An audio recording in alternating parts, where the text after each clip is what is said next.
them. But thank you. Haven't mastered. Hey, everybody. We are live.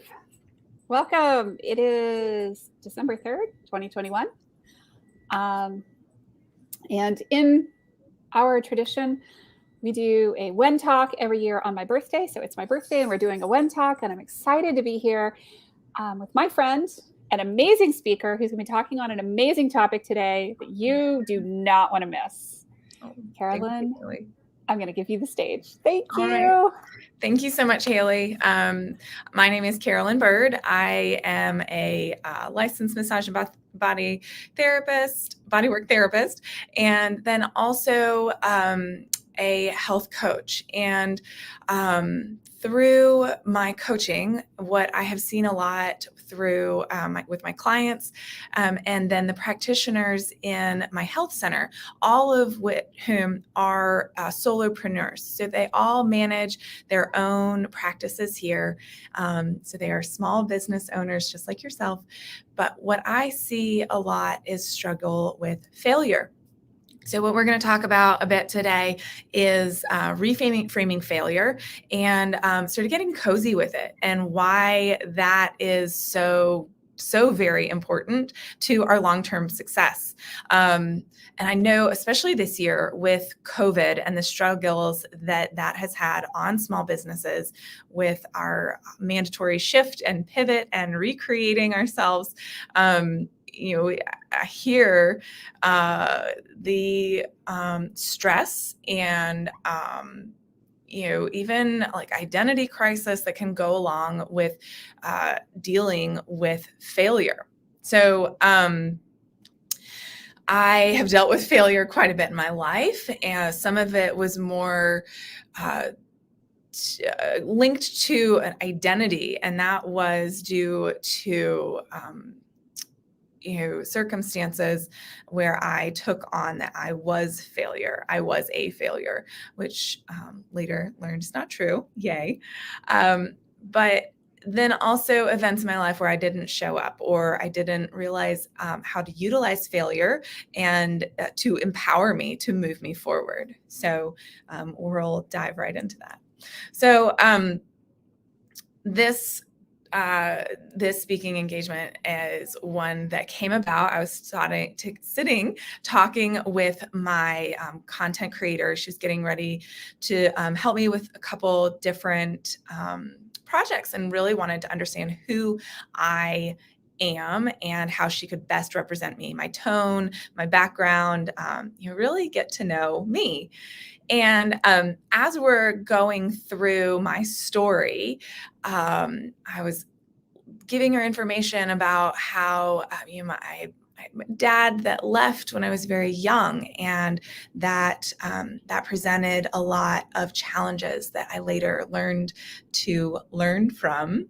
But then I dealt with some eating disorders and some health issues, some really heavy personal things that drug me down, and I took on a learned helplessness from those and attached that to who I am as an identity, as a person, not things that I have moving through and learning to cope from. So that was part of my story that I was sharing with her. And then also, I did not take a traditional path with school. I took a year off, didn't really know what I wanted to do. And then 3 years into school, dropped out, and was like, that really weighed on me because in my family, the identity of what we were supposed to do, my family identity is you graduate high school, you then get into college, and you finish college and you either go get a job or you show up and you go to grad school. And so to drop out was just a whole nother layer of failure that I was feeling, and put on another layer with a failed engagement. And so there were these things that kept coming up, and she was listening to. And by the way, I also had lovely, lovely moments in my life, very fun adventures with my family, and lots of positives too. But she picked up on these large scale events that for a lot of individuals, as she reflected back to me, it would have just been showstoppers. And I got to, when I was in the military and was medically discharged because of a horrible instance with an antibiotic that just tore up my connective tissue. And so that was a dream gone by. So lots of theme of failure. And she looked at me and she just wide-eyed goes, "Oh my goodness, you are the poster child of failure." And that really hit home. And not because I view myself as a failure, but we started to really dig into what hasn't held me back? What is the resilience that's pushed me forward? How have I been able to frame the failures into tools to empower me forward? And failure, no matter if it's 10 years ago, 20 years ago, or yesterday, really has a heaviness that sits with it. So in this moment, I want you to say out loud in your house or your office the word failure, and really feel what that does in your body. Feel how that affects you. And what is your relationship with failure? And if you want to jot that down, I encourage that as well, because I propose that how we have been taught to relate to failure is just all wrong. We need to throw it out and start over. So, failure is inevitable. We have to move through failure. And you think about anything that we have learned how to do and learn how to do well, we have had to practice it over and over and over again. Really cliche example is, we learn to walk and you fall down over and over and over. And you always get back up and you continue to learn. How did we learn our alphabet? We did not come out with the fine motor skills to be able to write out the entire alphabet right off the bat. So those are very small key examples. But where in your life were you taught that failure was bad? So our society really sets up a polarizing dichotomy of success and failure. So if you think back to the grading scales that we have, you either were rocking it, an A-B student, or you were sort of over here with C-D student. And there was a lot of weight in success and failure. And the interesting thing now that we know through educational research and psychology research is we know that there are multiple different ways of learning, and that the current educational system and standardized scoring does not reflect that. So I love how revolutionary this has been, because it allows us to reframe that even though we may have been judged in a certain way by a certain learning pattern years prior, that doesn't have to be the case. And so that really helps to reframe our relationship with failure as well. So, soon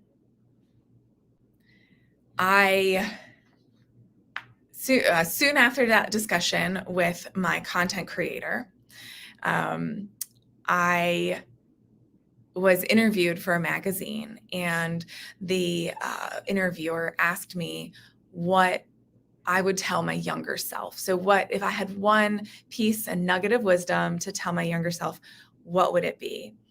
And what would I change? And I, without hesitating, and I said, I wouldn't change anything. I wouldn't change anything. All the struggles, all the hardship, because they were lessons, and they were what I needed to form myself into what I am today to show up doing what I'm doing. Having the impact in the health and wellness industry, being able to support my practitioners in the healthcare center, being able to help my clients that I work with in my practice. Every challenge, every failure that I faced brought me to the point I am today. And I said, if anything, I would really want to go back to my former self and tell her that she's a lot smarter, she's a lot wiser, and she's a lot funnier than she ever gave herself credit for, and that anybody ever saw or gave her credit for. So that combined with this idea of the message that we are given about success and failure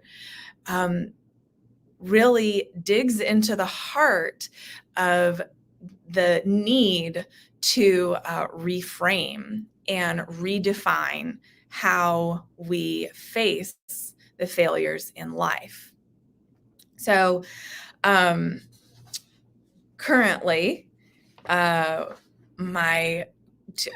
of this day, business is going very well. However, the last 2 years with COVID, actually the last 3 years from initial startup has been very difficult. And if you break down small instances, there have been so many failures along the way, as I'm sure there has been for many of you. And there were moments that I didn't know how we were going to get through. We opened in January of 2019, and right as COVID hit, we had just hit our break-even point. So we had just gotten to that point where things felt good, and we had a lot of practitioners on board, clients coming in the door, and things seemed really nice and cozy and comfortable, stable even. And then we had to shut down the entire office. The only practitioner that we had in our space was our chiropractor, and he basically ran the office for almost 6 months because no one else was allowed in. He was the only essential pain management and care that was allowed in the office. Our mental health therapist, our dietitian, our functional medicine doctor all had to transition to telehealth. I, as a massage therapist, couldn't work hands-on. I could see health coaching clients, but it really took a toll, and it set us back. And this looming sense of failure was setting in. And I just remember it being so incredibly heavy. And I got that overwhelming sense. I was like, oh, not again. This again. But I have a wonderful support team, my husband included, and he sat me down and he coached me essentially. I'm so grateful for him that, I had gotten through I have wonderful resilience, and I had gotten through so many instances where I thought I was at my bottom. I thought things were just going to fall apart. And he helped me look back and figure out other times in my life where I had been able to work through. So if you're feeling that stress, if you're feeling that tinge of failure, or you're coming through failure, working through that grief, that mourning, great thing that you can do is journal out, and other times that you have had this tool set and the coping mechanisms to get through failure. Also recognize what the heaviness is, what the grief and the mourning is. So a few things to help get through. So we did get through. We're doing, as I said, very well today. But COVID has presented a struggle for many people, and I have friends and colleagues who have gone through that process currently. So another point, circling back to if you're moving that through to remember is we are not our failures. We cannot take that on as our identity. And I think this is so important to remember because, like I said before, the societal standard that we are taught in a lot of our educational systems and a lot of what is given to us by media and social media, and even social pressures, peer pressures, is that if you fail, you are a failure. I recall a friend of mine who was coming out of a divorce, and her mother-in-law had, her previous mother-in-law, probably for a good reason, had said something about how, well, you're a failure. The marriage failed. So, how does that feel? And gosh, what a thing to be burdened with, that you are a failure because something didn't work out, especially something that she was only halfway, part of showing up for. But I loved her journey of working through that and really becoming objective about, and business as well, what didn't work and turning it on its head into a learning experience. So when we take failure on as an identity, by focusing on the success or the failure and getting so very black and white about it, we miss out on the gray areas. We miss out on the areas where we can learn, where we can grow, where we can get cozy with sitting in the uncomfortable spaces that's needed to push us forward. So if you work with a coach of any type, business, personal, life coach, health coach, they will get you into that uncomfortable space. And that is where the magic happens. So we have to stop labeling that this is a failure. Other than a momentary recognition, I'm not sure I actually believe in failures. It's just another area where you have experience, you can learn, and you can grow from it. And that's how we need to approach these challenges. Because if the conversation stops at failure, we can never move forward. We can never fulfill our potential of our goals. We cannot create the world that we want to. We're going to stop and be a limited being, or be a limited life. And we can't ever get into the best version of ourselves. And we can't ever evolve as, our challenge, as our life evolves. We end up staying in this very, very stagnant place, and we end up attaching ourselves with those marks of assent or disapproval. It can either be this or that. But if you stay there, you're never going to move forward into the fullness that is on the other side of getting cozy with your failure. So that leaves us open to the pain of staying into that system, buying into those limiting beliefs and thought patterns that we've been taught, implicitly or explicitly as we move along. And this really weighs on our self-worth. Whoa. And we miss the innate beauty and the unique perspectives that are offered through those challenges. I'm so sorry, we're experiencing electrical difficulty. We're just going to keep going though. And, we can't grow when we remain in that framework. So the secret is, outside of learning the basics, those fundamentals, there's no scorecard. You get to make the scorecard. You get to create the standard that you're measured against. So if you have a goal and you don't reach the goal, it doesn't become, oh, I failed at that. It becomes a bigger deep dive into, why didn't I reach the goal? So that is where the good stuff is. And that's where I invite you to step into the next time that you feel like you've not risen up to meet the challenge or meet the standard that you have set from yourself. For us to succeed in this world, we have to let that framework go. We have to let go of the scorecards that other people have presented for ourselves. And for you to succeed in becoming the person that you were born to be, that you dream to be, you have to fail. You have to fail at being whatever anybody else expected you to be. You have to fail at what you thought you needed to be. And you have to do that over and over. And from that place, you will learn and you will have the experience and you'll grow into this peace and the resilience that you have to cultivate in order to have your path towards success. So I will leave you with that. Thank you, Haley, for having me. And thank you, Carolyn. Last time we got booted off in the middle of the live. So this is far better. I'd rather the lights go off than the whole thing go kerblooey.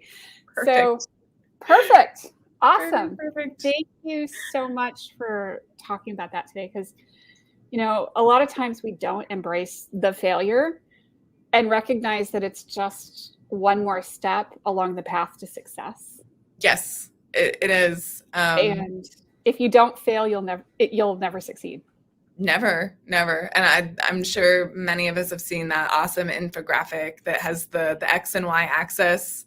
And what we think is, you know, this linear journey really is just up and down and loops and curvy. And it's, you know, you have to have those challenges and learning moments and really be able to shed away the noise to get clear on, you know, the nuggets that are in those failures. So love that so much. Yeah, Thank you. Thank you.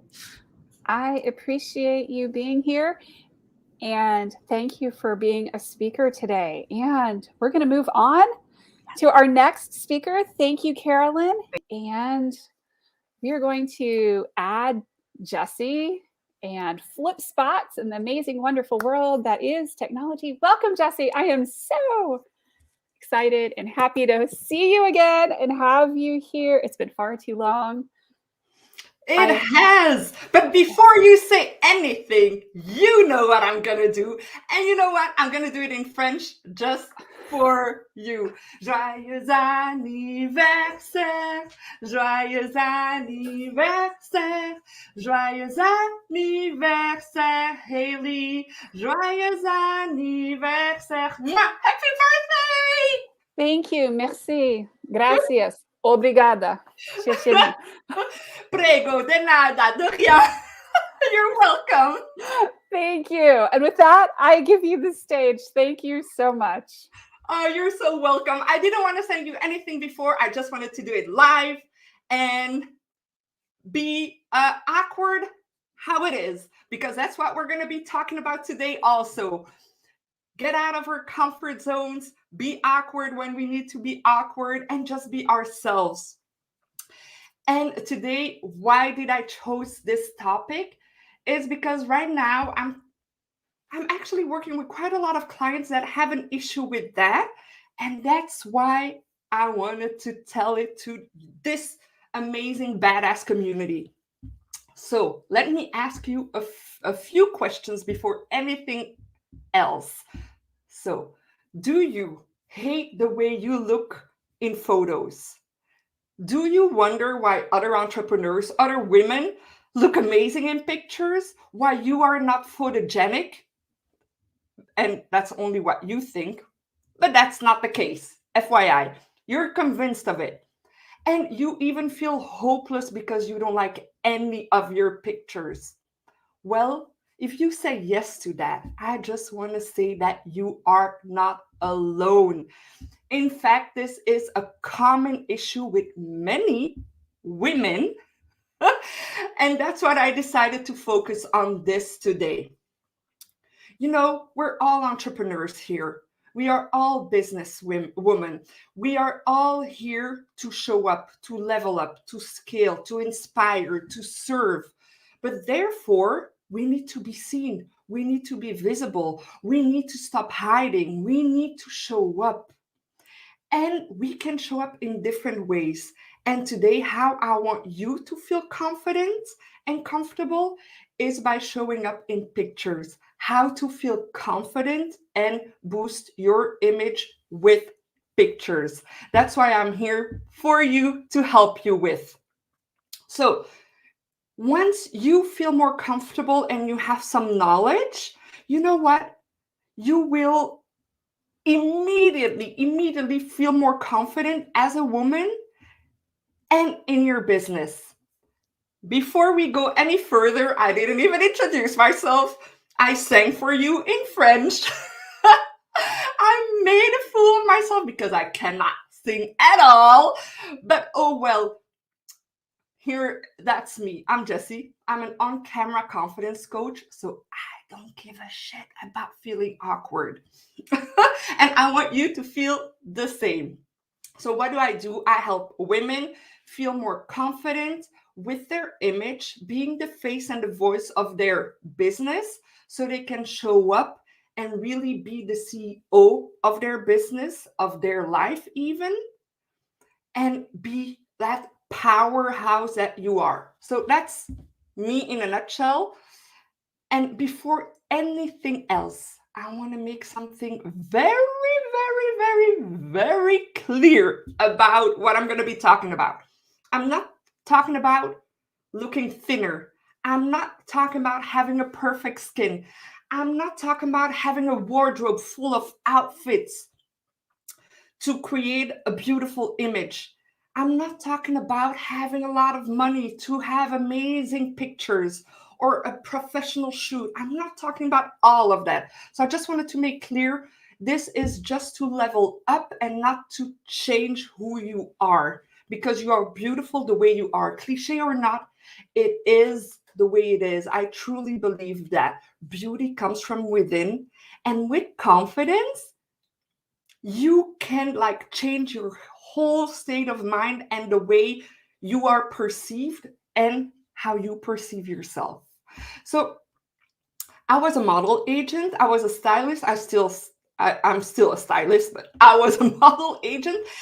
And I worked with a lot of models, even top models. And let me tell you that all of these models needed to learn how to pose.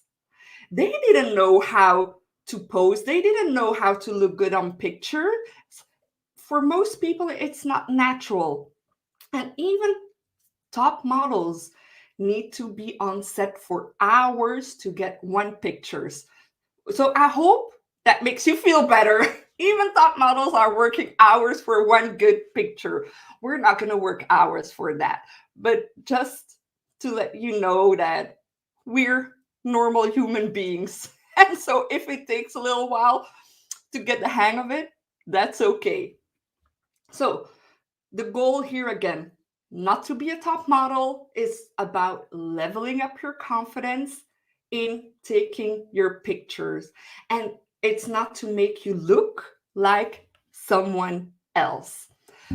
So today you will learn a little part of what I teach in general on how to look good in photos. So the first point I want to tell you, and you're going to hate me for this, but it's acknowledge feeling awkward. Dun, dun, dun. The awkward feeling is there. So posing for a photo is awkward. I still feel awkward at times. I'm not a model. You probably aren't a model, otherwise you wouldn't be here with what I'm saying. You would have logged off, and probably posing is not fun for you at all. But you know what? That's okay. It's okay to feel uncomfortable. It's okay to feel awkward. And once you accept that, you will even find the thought of feeling awkward or posing hilarious, and you'll take the whole thing less seriously. So once you know you're gonna feel like a clown or just like the little awkward, you're gonna find it ridiculous. You're gonna be like, oh well, let's just do this, you know. So that's my very, very first tip for you is acknowledge that you're gonna feel awkward, period. Then the second thing, once you know you're gonna be like, get inspired. The best way to do that nowadays is through Pinterest or Instagram. You can create Pinterest or Instagram boards or folders, and you can save pictures that you like, that you would like to have on your website or on your social media. And already knowing what poses and mood you want. And that's going to make it so much easier for you. So, one, know that you're going to be awkward. Two, get inspired so you will know which direction to take and you won't be like, what do I have to do? You know? Then, the one that everyone hates, this tip everyone hates. So I truly hope you're not going to hate me after this. But look at your own pictures. So start by looking at pictures of yourself, both the pictures that you like and the pictures that you don't like. So that's really important. The pictures that you love and the picture that you hate. And then you're going to identify what went right, but also what went wrong. Did you love your facial expression? What was your arm or your hand doing? And then from there on, you will be able to start experimenting, and you'll actually start noticing in your body, oh, I did that on that picture and that doesn't look good. I'm going to do that now. And everything will start feeling more natural. So start knowing what works for you. And once you know that, soon you'll have your go-to poses. How amazing is that? Once someone will take out a camera, you will know naturally what you will do. Like someone is like, Jessie, and I'm like, yeah. Oh, really? So I know what to do and you will know what to do. But it's going above and beyond of your own mindset. So look at yourself. I know it's hard, but look at yourself.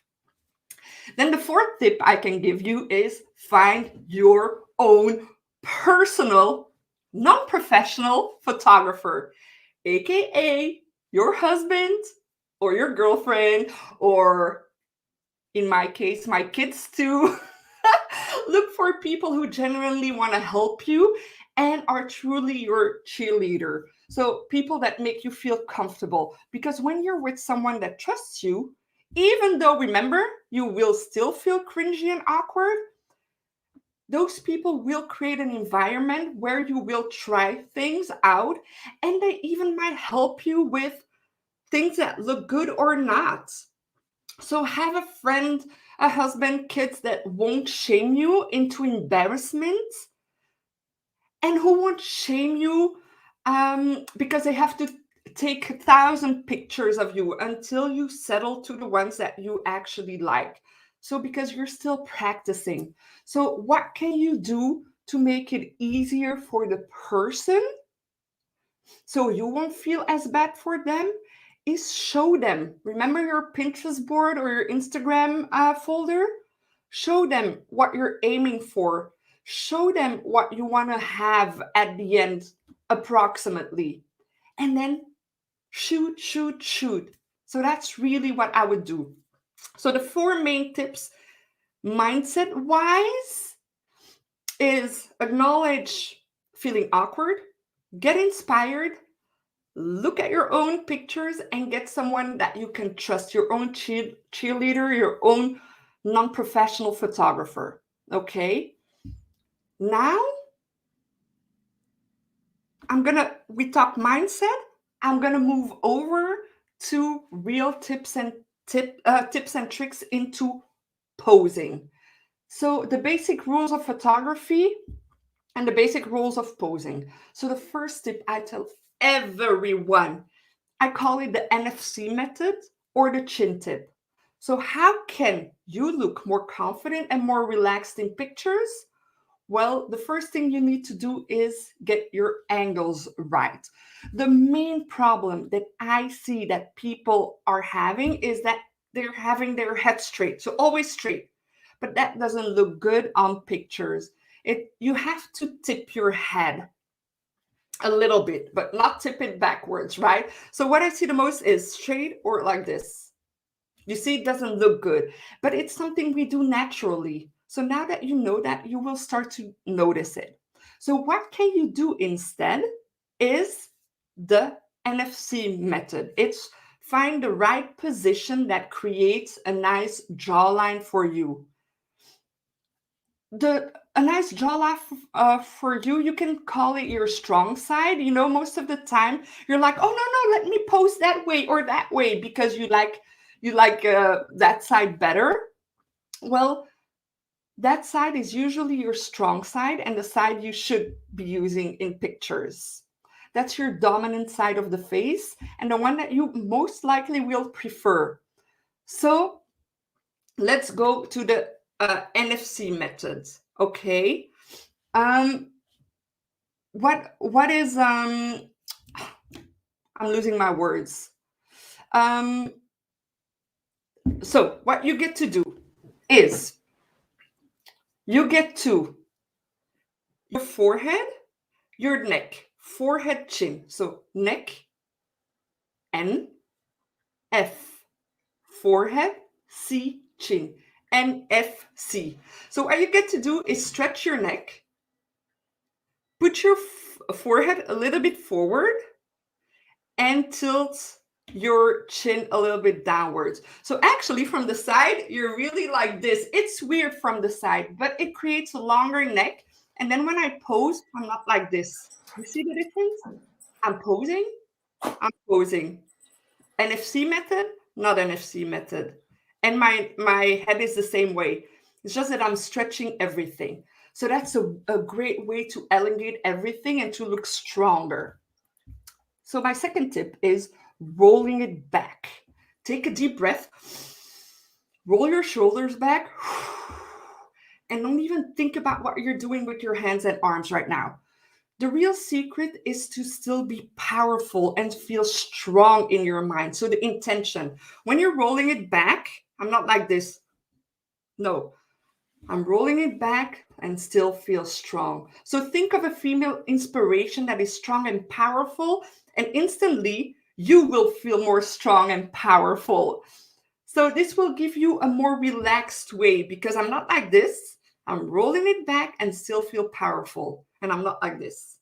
Okay, so breathe, roll it back downwards, and power pose. So you're not slouching when you're putting it downwards. No, I still have my power pose.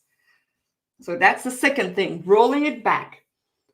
Third tip, be happy. You're human. You're allowed to smile. So once you smile, you laugh, your energy shifts. That means that your pictures will give us a certain emotion, a certain feeling. So smile, laugh, but just be careful to not have that ugly laugh, that ugly face where you're like, you have your double chin, you have your pupils like super small, just be careful when you do that. Basically, you got to pretend you're having a great time. That's it. Or that you're lurking at a guy or a girl over there and you're smiling, And please don't say cheese because I may burst some bubbles here, but cheese is like super unnatural. Cheese. Okay. So when you smile, no cheese. Number 4, we're almost done. Number 4, natural expression. So we talked about smiling, laughing, and having that type of energy in your pictures because it gives a fun energy. But now I'm going to talk about another type of energy, the one that most people have a hard time with. That is just a beautiful, relaxed face on your images, that natural expression. Here's what you can do. I have 2 things for you. 1, close your eyes just for a moment and think of a thing you're grateful for. or a moment that just made you laugh or you're happy, just a good feeling moment. And then you open your eyes and your eyes will sparkle because in your mind, you're in that happy place, you know? So that's a thing, to have that natural type of expression that is not numb. And then another thing, the Tyra Banks smiles. She's so famous of doing that. So that's where you squeeze your eyes just a little bit and you think of something. And then again, it's like you have automatically a natural expression because you're thinking of something. So I squeeze my eyes a bit and be intentional. I'm intentional with a thought. So when I do that, I'm like more like, yes, look at me. I'm a freaking badass when I do that. So if that helps you, use the same thing. And then the last tip is move, move, move. For a lot of people, it's just hard to just take poses on, right? So if you're not used to it, it's super awkward to stay like a statue. And it comes across unnatural and fake. So what I taught my models that I worked with and the women that I styled and still now with my clients is moving slowly when you're having your picture taken, because you will be caught in action and you will have also an energy. You will have a shift of energy and it won't be like robot, you know? So one thing you can do is sway your hips side to side, or just like move your shoulders or side to side. In the beginning, just do that. I'm not asking you to move like this. In the beginning, just a little things. Place one foot forward, one foot back. And these make all amazing images. So those are the 5 things that will help you truly elevate your pictures with your body. So I talked mindset and I talked body. Okay. Of course, there's so many other things I could be talking about, but I had 20 minutes. So this is what I got for you. So I'm going to repeat it one more time. The basic principles. Take real action practice, right? Basic principle. Acknowledge feeling awkward. Get inspired by watching other things you want. Look at your own freaking pictures. Find your personal non-professional photographer. Get used to the NFC method. Roll your shoulders back. Be happy, smile. You're allowed to smile. Have a natural expression. Think of something positive. Move, move, move. And then there's 3 little things I can tell you. Have your background or your backdrop also clean. You can use props if it's too hard, and you can even look away from the camera sometimes. So what I want you to do now is to practice. And I would love for you to let me into your pictures. Show me your pictures. I would love that. And I can even give you feedback if you want to. I'm super open for it. So if you take action and you move and you create pictures, please tag Haley, tag Tish, tag me. We would be so happy to see what you're doing with this. So don't hesitate to do this. I hope this helped. I was super excited about this training. Cool. Yeah, this is really exciting because I know that a lot of small business owners really, really struggle with how to do a headshot and how to do a decent headshot, because one of the things I harp on is that your headshot needs to look current and it needs to look like you, and you need to have one that looks at least a little bit professional. So thank you so much. You're welcome. And also because now with social media, we need a lot of pictures. And so once you know what you're doing, it's so much easier to just grab your phone and say, "Oh, husband, can you take a picture?" You know, Yeah. That's also the whole goal. And my husband is not the person to ask to take a picture, because I'm likely to get a picture that makes my butt look wide and it's up my nose. And I don't really know how he does it. It's really awesome. I love it. Well, you know what? My husband is really, really tall. And because he took me there all the time before, I looked like a midget. So I really had to teach him and show him, no, do this. And now he knows. So you can train him. That's awesome. Yeah, we need some more training, clearly. I'll have to show him this video. Thank you so much, Jessie. It's been awesome having you here. I really appreciate you taking the time with us today. Thank you.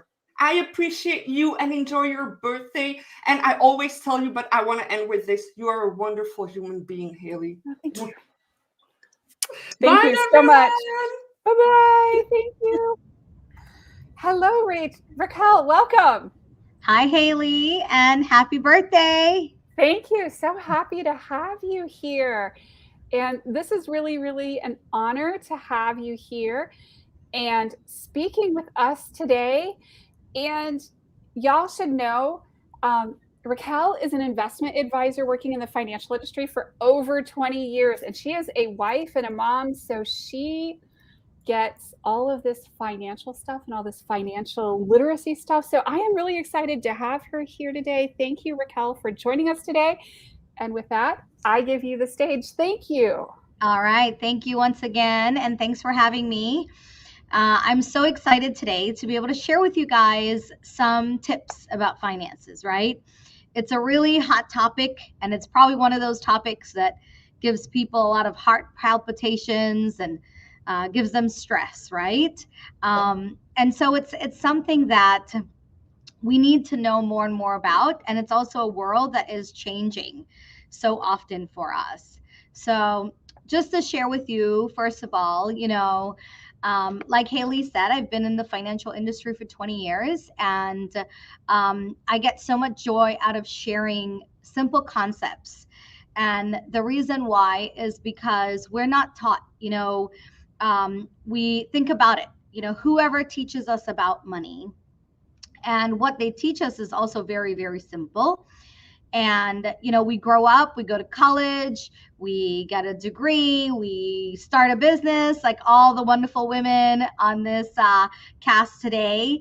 And then we just learn how to make money. But many of us do not know how to make our money work for us. So today, hopefully, I will get to share with you some of the tips and tools. And then, of course, maybe in the future, another time. So why is there such a great need for financial education today? Well, if we look at how we are retiring today, and retirement is the ultimate goal, right? We work all our lives, maybe we were married, maybe we have kids, we send our kids to college, and eventually one day we want to stop working, or we want to at least have the ability to stop working. If we continue to work, it's for fun, it's for passion, but not for money. And so that's the ultimate goal. And if you look at how people in the United States of America today retired 20, 30 years ago, we retired, or our grandparents, our parents, or even great-grandparents, they retired with a pension, right? They could work for a company for 30 years and not even think about job security. Maybe even they got their kids and their grandkids to work at the same company. Today, those things are not true. And today, except for a few select organizations, maybe government, military, school system, pensions are going away. And so those days are very far behind us. Another thing that we typically rely on for retirement is Social Security. And we know that Social Security is not so secure today. In fact, there's predictions that the Social Security Trust Fund will, run out in future years. So what does that mean for you and I? So the third aspect of how we're typically able to retire is our own personal savings. So in the past, 20, 30 years ago, we didn't worry too much about our own personal savings because we had pensions and Social Security, and that was great. That was fine. But today, when those things are kind of shaky, now we really have to focus on building up our own personal finances. Here's the problem. The problem with that is What if you don't know how to do it? You don't have the tools. Imagine this. Would you ever build a house yourself without learning about building materials, structures, anything about engineering, the whole thing? You would have if you were going to build a house for yourself, you would need to learn so much before the day you even start, right? And so that's why financial education is so important. And it's also a very important place for women specifically. And I'll talk a little bit about that since, this is a forum here for women entrepreneurs. Especially there are more women than ever that are staying single in retirement. And so, in the past, maybe you have your spouse that you can rely on. Now you're by yourself. So you have to make sure you're financially secure yourself. The other thing is that women are living longer. In fact, we live longer than men. And, studies show women are more conscious about their health. So they end up just even for that reason, living longer. And then what does that look like for us if we're single? Or what does that look like for us if we're single and have no kids and we need care later in life? So that's why we really, really need to learn more and more about finances. We need to understand some simple tools. So speaking of those simple tools, one of the first things I want to share with you is something called building a strong financial foundation. And earlier we talked about building a house. So just like building a real house, when we build our financial house, we need to build it right, build it strong, and build it from the ground up, right? Who's building a house from the bottom down? Nobody. We're building a house from the ground up.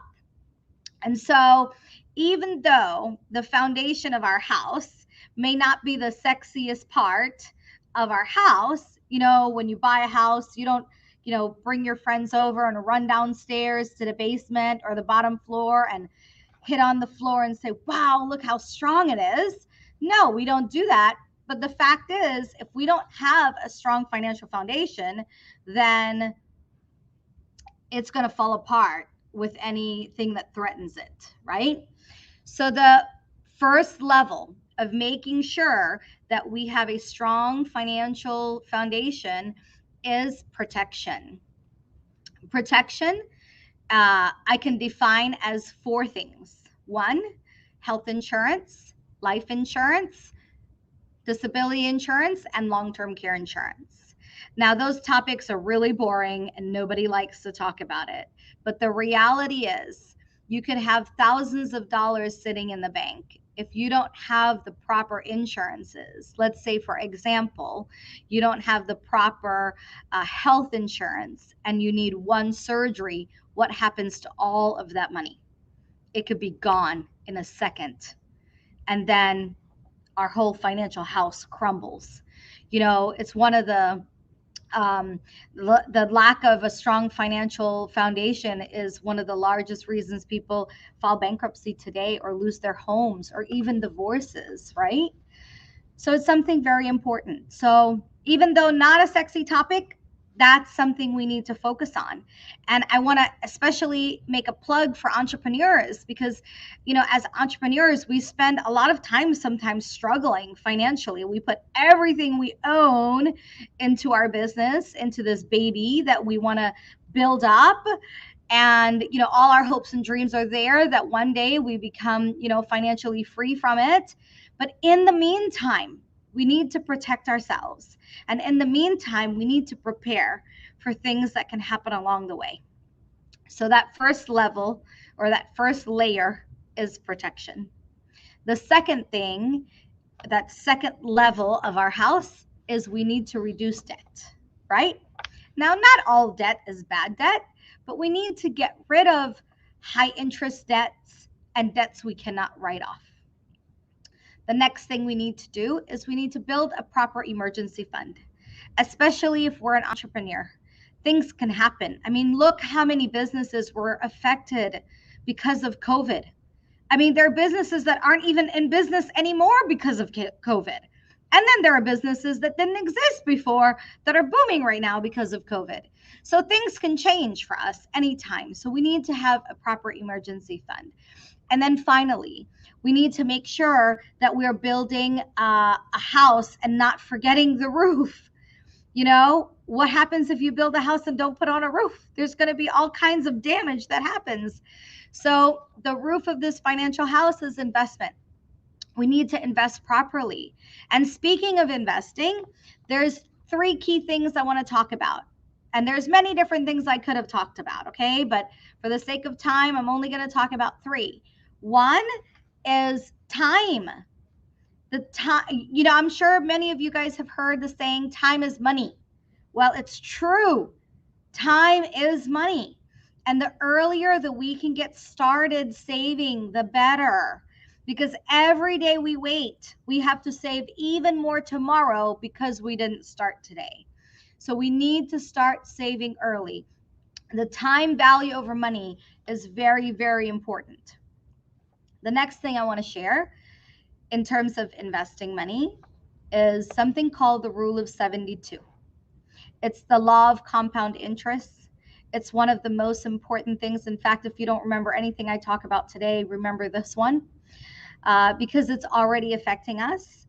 If you have a bank account, if you have a credit card, if you have a mortgage, if you have a car loan, if you have a student loan, if you have a business loan, if you're alive, it's affecting you, right?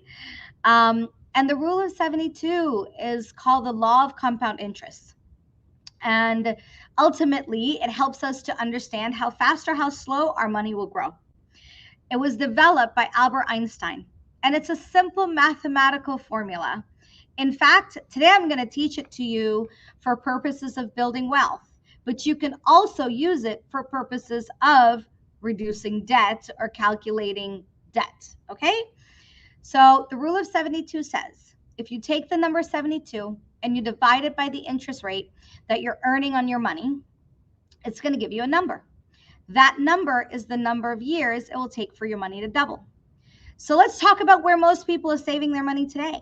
First of all, we're so busy. All of us are so busy. We always have things to do. We have to go here. We have to go there. We got to do this. We got to call this person. We have so many things to do that we're busy making money or trying to make money, and we don't have time to pay attention to what that money is doing. So when we do make the money, we stick it somewhere in some account that's giving us almost nothing. I think today the average interest rate in the bank is probably something like 0.25%. 0.25%. But it is Friday and it's Haley's birthday. So we're going to be exciting. So let's pretend we have an account, regular savings account. Let's pretend we're getting 1%. And let's apply the rule of 72. So 72 divided by 1, because that's the percentage, right?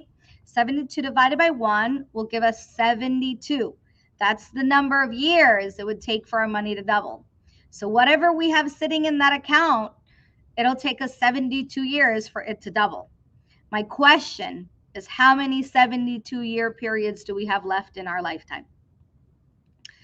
So sometimes it's not about the amount of money, it's what your money is doing. What if we can earn 2%? Now our money will double in 36 years. What if we can earn 4%? Now it will double in 18 years. What if we can earn 8%? Now it will double in 9 years. If we can earn 10%, it will double in 7.2 years. So it's very important as we are pursuing our dreams to make more money, we need to also make sure that our money is working for us. The last concept I'm going to share with you in terms of building wealth is something near and dear to all of us, right? In fact, you guys probably didn't think we were related, but we're all related in taxes, okay? So we all have the same uncle. And, I want to say that minimizing taxation is not just for wealthy people. It is for all people. And, we need to learn more about how money works. In fact, there's 3 categories of when we earn interest on our money. So when you invest $10 and it becomes $12, when you invest $1,000 and it becomes $4,000, how do you want to pay taxes on the earnings? Right? So if you invest $1,000, it becomes $4,000. Your earnings is $3,000. So the question is, how do you want to pay taxes on that $3,000? Do you want to pay it now? So at the end of the year, you get a 1099 and you pay your taxes. Do you want to pay it later? So those are some accounts that we have. Typically, it's accounts that if we have a job, we'll open up a 401k through our job, or a 403b, or if we work for the federal government, maybe a TSP. If we're an entrepreneur full time, you could open up things like a SEP IRA or a simple IRA, or maybe a traditional IRA, depending on where you are. So those things, we will pay the taxes on the earnings later, typically after 59 and a half years old. Or the final column is what we call tax advantage. And this is where we can potentially avoid paying the taxes on the earnings forever, altogether. So now, keyword potentially, which means you have to obey the rules. But yes, there are places where we could be able to earn interest on our money and use the accounts correctly and not have to pay taxes on the earnings altogether. What's the big deal? Why something we need to pay attention on? Well, I'm sure you've also heard the saying, it's not how much you make, it's how much you keep. And so imagine this. Imagine you have a tax later or tax deferred account. And when you go to retire, in that account, it says you have $1 million. $1 million, okay. And then over here, you have a tax advantage account, and you look at it and it says $1 million. $1 million, $1 million. On paper, they both look the same. But what happens when you withdraw and it comes to your hands or your bank account? That's a different ballgame. In the tax deferred products, then you have to pay your taxes. So maybe you have to pay 20%, 30%, depending on your tax bracket. It could be more than 30% in taxes. So now your $1 million is what? 700,000, seven something. So we cannot just look at what it is on paper. We need to also take taxes into consideration, because my $1 million in the tax advantage products is my $1 million to keep. So it means a lot more coming to me in my pocket. So those are just some key things that, I wanted to share with you all today. I know Haley also asked that we share our contact information. Haley, is it okay if I just say it out loud? Yep, go right ahead. Okay, awesome. So I will give everyone on this call my personal cell phone number. Okay.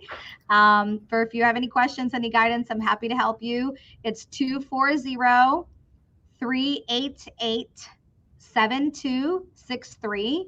Again, it's 240-388-7263. And I will also give you my personal email that you can feel free to email me anytime. It's Raquel, my first name, RACQUELRAMLAL @yahoo.com. Again, it's RACQUELRAMLAL @yahoo.com. So thank you once again, Haley. I hope everybody was able to, get some nuggets today from what I shared. And again, enjoy the rest of your day and have a blast on your birthday weekend. Thank you. And this was super helpful because we don't talk enough about all the financial planning that we need to be doing, especially as entrepreneurs. I see way too many entrepreneurs that have all of their net worth tied up in their business, and that's a really risky place to be. Absolutely. And I didn't talk about it today, but also a lot of entrepreneurs do not also have a business continuity plan. If something were to happen to them, what happens to that business that they spend so much time building? So there's a lot financially that needs to be talked about and thought about. Yep, absolutely. And thank you for bringing those topics up. They are super important. Y'all talk to Raquel and talk about those business continuity plans and succession planning and, key person life insurance policies and all those kind of things. And I think you'll be happy you talked to her. Thank you so much for joining us today. Thank you. You're welcome. Have a great day. Thanks, you too. And with that, we're going to switch to our next speaker by the magic of the internet. Thank you, Raquel, and welcome, Victoria. So happy to have you here. Well, thank you. It's nice to be here. How is the birthday girl? The birthday girl is doing beautifully today. So I'm excited to be here. I am excited to have you here, my beloved friend. And this is just like the best birthday ever. So, oh, I'm glad to hear it. Yeah. You don't look a day older, right? Oh, thanks. But I am. Anyway, y'all. I got to listen in a bit. You've got some good people. Amazing speakers. I'm much more informal, I think, than these people. This is my caveat. I have a potty mouth. You're going to hear it, ladies, in a couple of places. Sorry. I'm going to give you the stage then. Go for it, potty mouth. All right. So I was going to call this gratitude. And then I was going to call it lemonade, like making lemonade out of lemons. And Haley said, you got to inspire people. And I thought about it and I thought, well, how am I going to do this? So I thought I'd tell you my story and then hopefully you'll get something from it. So I started my day. I woke up with a crooked face with the third tooth abscess I've had in 3 months. So all my planning and rehearsing this thing this morning was in a dentist chair and they thought it was okay. But then again, I'm paying them. So maybe that's why. So I said, why is this happening to me? And he said, well, I don't know. It just is. And I thought, why? Asking why is a waste of time. And what I need to do is ask a more appropriate question, which is, what do I need to do? Not why. So I thought about that, and I've tried to make my life where I focus on action and human agency and sort of maybe see myself as God's instrument here on earth, not just me, everybody. That we're here to make some good music and we're his arms and legs and eyes and ears down here. So back to gratitude and making lemonade out of lemons. I look back on my careers and I had lunch with the girls yesterday and everybody's retired. And I realized that I got where I got, not by what went right, but pretty much by what went wrong. And I've learned to look at it differently so that you can make lemonade out of lemons.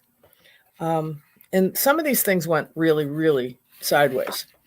So I started out by marrying at 21 and I married badly. And I'm not going to speak ill of the guy, but it was a really bad match. And out of my own stubbornness and willfulness, I stayed married for 14 years, 5 months and 1 day. And I should have quit the first week. Honestly, I should have, but didn't, because I was going to get him to see. And though I was a college graduate, I had a liberal arts degree. So, what did I know how to do? I didn't know how to do anything. But my father said, if I'm going to college, I'm going to get a liberal arts degree, which probably was fine in the early part of the century, but not in mine. In my world, I was supposed to grow up, go to college, get married, and retire. And my mother talked about China patterns and silver place settings, not careers, and not how are you going to support yourself, because whoever I was married to was going to support me. And it never dawned on me that life would be anything else than that. Other than household staff, I knew one woman who had a job. One woman. There were no role models. When I graduated from high school, only 3% of the world of lawyers were women. Now, I'm a lawyer, I'm a nurse, I'm a pilot, and I own a manufacturing company. And all of this came out of a lot of things that went wrong. and working hard, but a lot of things that went wrong. So I became a nurse because I needed to get out of this marriage, and I knew that I could become a nurse fast. And, in 2 years, I was financially independent, and I got the heck out of Dodge. And in 3 years from nursing school graduation, I was in law school. I mean, nursing was incredibly discouraging. When I started, okay, caveat, potty mouth. So my very first day, the nurse manager said, and I'm there in my white uniform and my hat and my new shoes, and I'm all ready to go. I was hired for the ICU, and I got there and found out I was working med surg, but oh, well, it's okay. It's the first day of my new career. And the nurse manager said, and what is your name? And where did you go to school? And I told her I went to Alvernia College. And what did you do there? And I was president of the student nurses and All-American Scholars. And she said, around here, Miss College graduate, we get our fucking hands dirty. And it was like, she hated me from the first day. And I remember coming home to my husband and saying, oh, I've done this terrible thing and now I can't get out of it. And I just laugh about this now because a lot of the people were so tough. Well, they all ended up as my clients as a lawyer because they remembered me, and it all worked out. But I wasn't supposed to stay there. But while I was there, my med surg unit became an oncology unit. And while I was in law school, my mother got breast cancer, and I had learned all the skills I needed to take care of her. But I'll get to that. So all that devastation, I went to law school 3 years later, and in my first year of law school, I got divorced in January. I mean, I was done. And by the end of the first year, I weighed 96 pounds. I could not swallow. I could not. My boyfriend left. He disappeared. He was a Secret Service agent. Just disappeared. I'm smoking 2 packs of Marlboros, drinking Diet Coke. That's about the substance of my life in reading law books. But I'm also working 1 shift at the hospital as a nurse. I'm going to law school 1 shift. And then 11 to 7, I'm sleeping with a beeper. Yeah, remember those? I'm sleeping with a beeper under my pillow, going out in the night, doing on-call when people's like chemo or their morphine drips had stopped. So I had to go restart lines. And I mean, I was dying. I was absolutely dying. So the guy who disappeared had a sister, and we became the best of friends. And she looked out for me. I mean, she saved my life, and I didn't die. I thought I was going to, didn't die. I was miserable. But she helped me survive through law school. And okay, so meanwhile, my mother and my September 1st of my second year has been diagnosed with breast cancer, and it's terminal. My parents have now separated. My mother has filed for divorce for the 4th time. And she's got this 4th stage diagnosis, and she's not going to survive. And I knew this. So what happens? My dad moves out, and I move in. I have a little dog. I move in. I take care of my mother's case manager. So we got law school. We got the hospital. We got IV on call. And now I'm my mother's case manager. So I'm still 96 pounds, and people are helping me. But it's like unbelievable how tough this stuff was, and it just kept coming. And it was like, well, you got to keep going, because what are you going to do if you don't finish school? You're not going to eat, so keep going. So I think about this, and I think I couldn't have been more exhausted. My mother died 6 weeks before I graduated, and I had to plan the funeral. My brother and I have one brother, and I said, meet me at the funeral home. He forgot. So I went to the funeral myself. He forgot. I mean, that's what, when you don't want somebody to be dead, you do things like forget that they're dead and forget to go to the funeral home. I went and I planned this funeral, and I had this luncheon at my mother's house afterwards. So my ex-husband shows up with his girlfriend, who, oh wait, had been my best friend, shows up at my mother's funeral, and she comes up to me and hugs me and says, oh, I'm so sorry.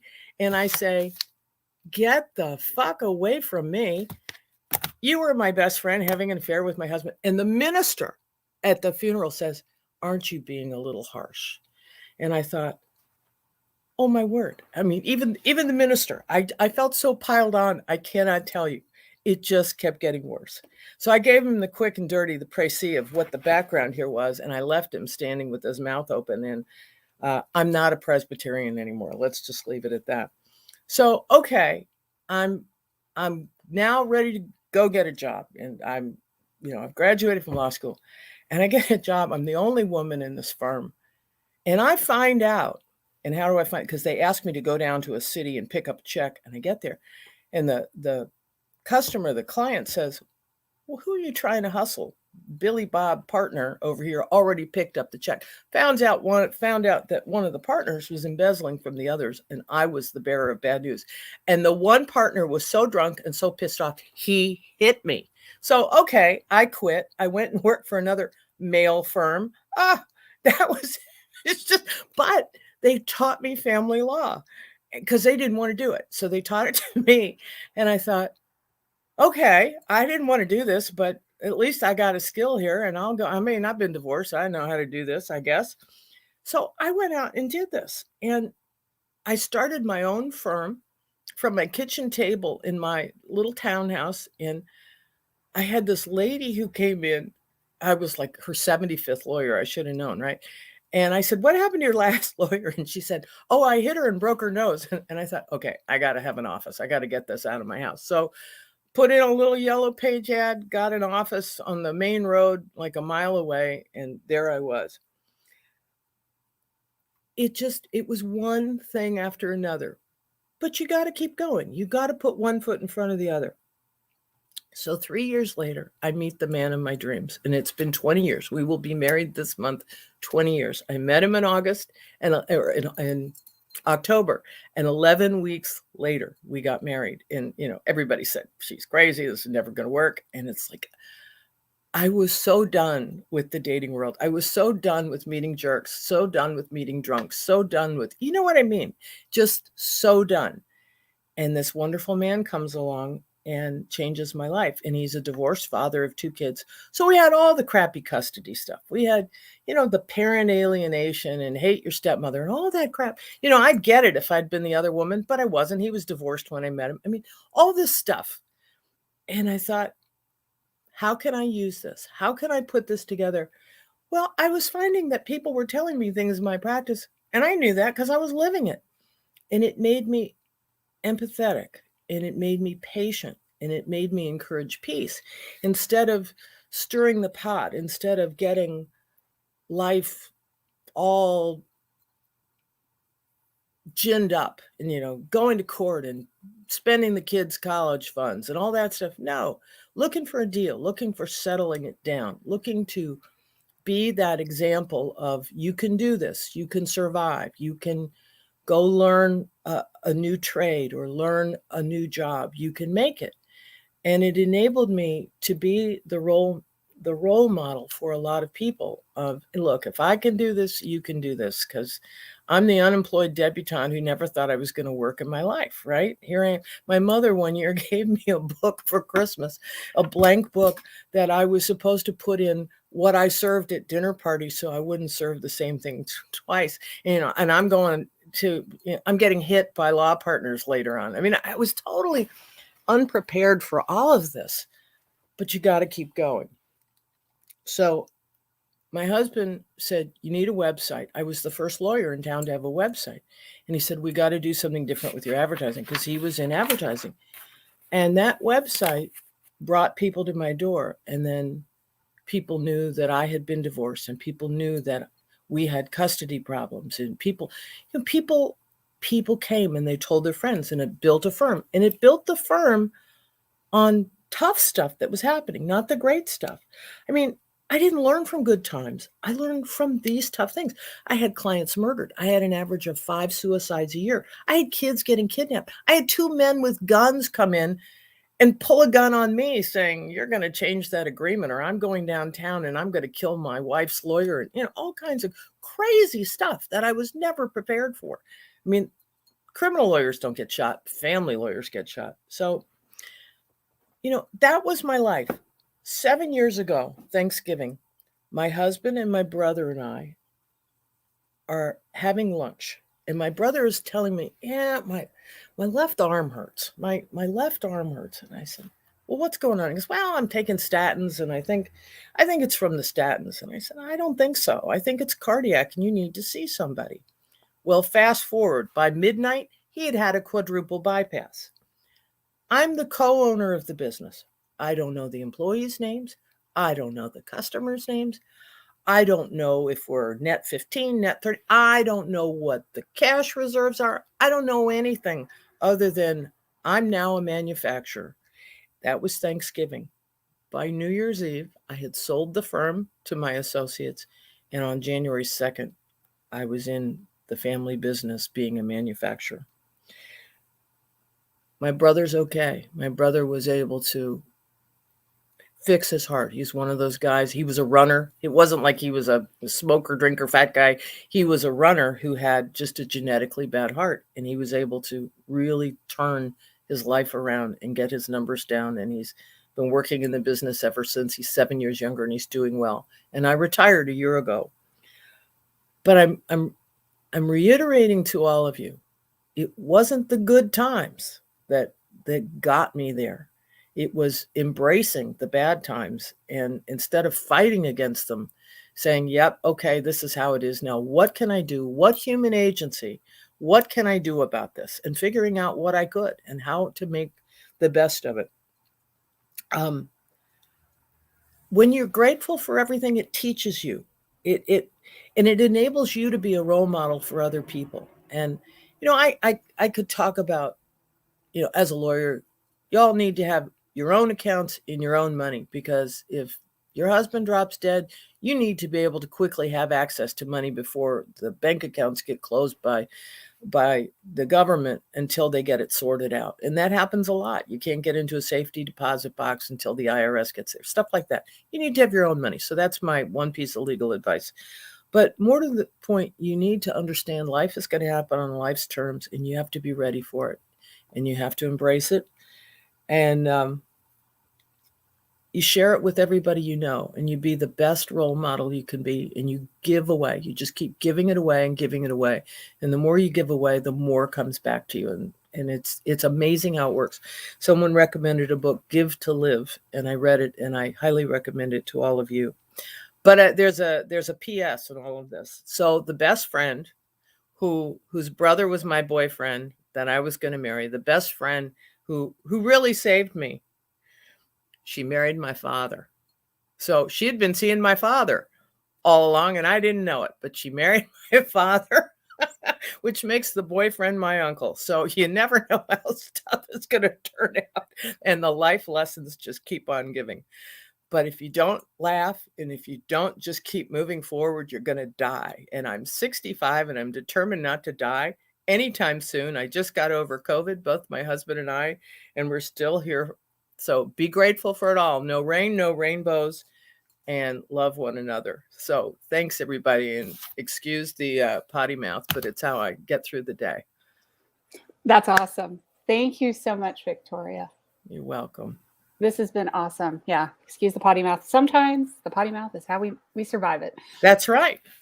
We love it. Thank you so much for being such an inspiration to so many. Well, I hope so. I hope it can be. All right. Awesome. Thank you. And we are going to switch people around now and welcome Kim Allen to the stage. Welcome, Kim. Hey so there. happy to have you here. Thank you so much. Oh my gosh, I am like laughing. Like Victoria's was amazing. Thank you for having me. Happy birthday, Haley. Thank you. Thank you for joining us. This is so much fun. This is one of the things that like really excites me. So it's one of my favorite ways of spending my birthday. Thank you for joining us. Absolutely. Thank you for having me. I'm so excited to be here. Yeah. And I'm going to give you the stage now. So welcome, Kim. Thank you. Thank you. Thank you. Hello, everybody. What an awesome day we're having here. Man, I'm sitting here going, okay, I need to learn how to take photos. And, there's just so much goodness today. Anyway, I am Kim Allen, and I have Power to Heal, which is a life success and transformation coaching. And I help women who've experienced trauma get through like the ick, the self-limiting beliefs, the how can I get what I want in life, and like really live a fulfilled life.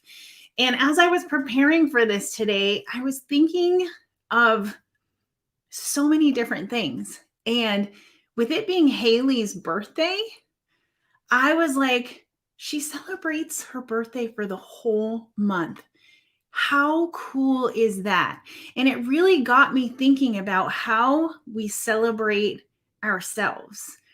And when you think about it, we celebrate our birthday once a year, one day. And how many other things do we do in life where we celebrate for a whole month? And it's great. There's reasons for it. There's purpose for it. There's causes. It's wonderful. But when I thought about it, I was like, why don't we celebrate ourselves for the whole month? And actually, why don't we celebrate ourselves every single day? And so as I started to think about that, I was thinking about it's year end. And there's been so much talk about planning and what is 2022 going to look like? And what did I accomplish this year? And for many of us, we accomplished a lot. There's a lot of things. But some of us, maybe we didn't get to where we want to be. And for some of us, maybe we're not even close. And there's 4 areas of our life, which are, I call them 4 quadrants. So our financial health, our relationship health, spiritual health, and then our physical health. And this is the time of year when sharing and giving is highlighted. Like many of us want to share and give all throughout the year. And it's what makes us feel good when we can give to someone else, whether that's our time, our talents, our finances. But when our 4 quadrants of life aren't in order, it's really hard to share and give from a place of abundance and feel good about it. So as I sat down and was planning my year, I was thinking, in sharing and giving at this time of year, when you don't have enough because you're depleted in your physical health, your physical energy, your emotional energy, and yet we push ourselves and we want to give more, and then we deplete ourselves more and more. And then when we can't give, what's the dialogue that we start telling ourselves? That we're not good enough, that we're not worthy enough, we're not smart enough, we're not capable. And we get caught up in this hamster wheel of negative talk that we don't share with other people. We don't tell other people the things that we tell ourselves. So then I got to thinking about self-love and what does that mean? How do we really give and share from a place of abundance if we're depleted ourselves? So then as I looked at self-love, there's a couple of things that really stood out. And it's when we're looking at what other people have, how they're sharing, how they're giving, we start to compare ourselves to why can't I do that? I've come to the end of the year. I really thought I was going to be in this place and I haven't accomplished hardly anything on my list. And then we start to compare ourselves to that other woman who, man, she looks like she just rocked it this year. She has done such amazing things. What's wrong with me?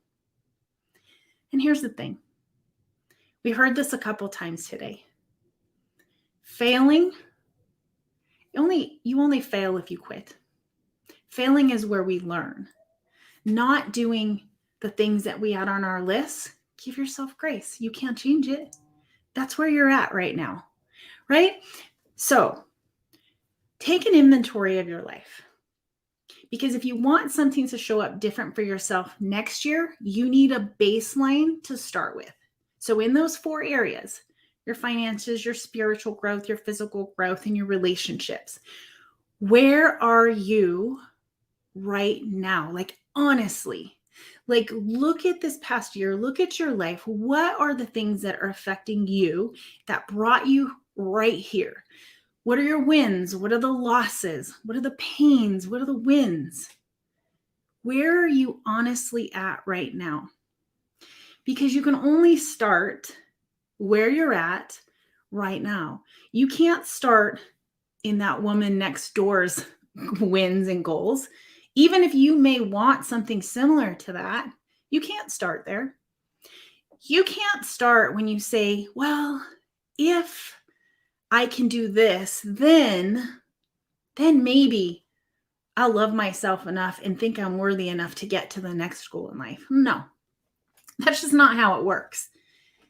Where are you at right this very moment? Be honest with yourself. Really look at the things, even the things that you're not proud of, even the things that really hurt. You can't change it. You can change how you move forward. But when you get that honest assessment of where you're at right now, then you have the opportunity to move forward, right?